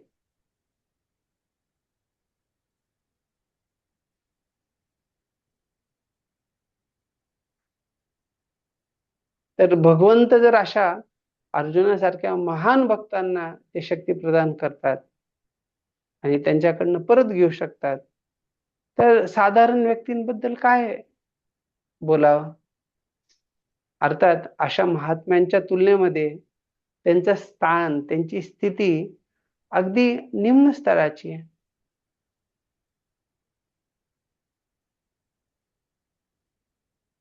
त्यामुळे याच्यात जी सत्यता आहे की एखाद्या व्यक्तीला काही शक्ती प्राप्त झाली आहे भगवंतांच्या कृपेने, तर त्या व्यक्तीने अभिमान नाही केला पाहिजे. जो बुद्धिमान व्यक्ती आहे तो भगवंतांपासून असे जे वरदान प्राप्त होतात त्याच्यामुळे तो कृतज्ञ होतो. आणि त्यामुळे असं काही जे काही शक्ती आहे ते सर्व भगवंतांच्या सेवेसाठी वापरली गेली पाहिजे. भगवंत अशा शक्तीला कधी पुन्हा आणू शकतात?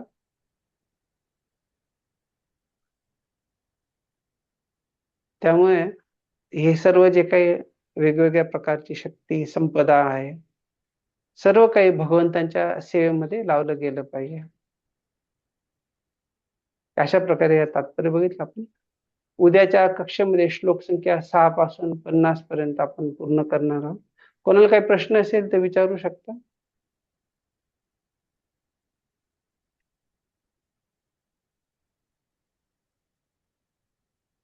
ठीक आहे, काही प्रश्न नाही तर उद्या आपला हा शेवटचा सत्र आहे ज्याच्यात आपला 15 अध्याय पूर्ण होईल.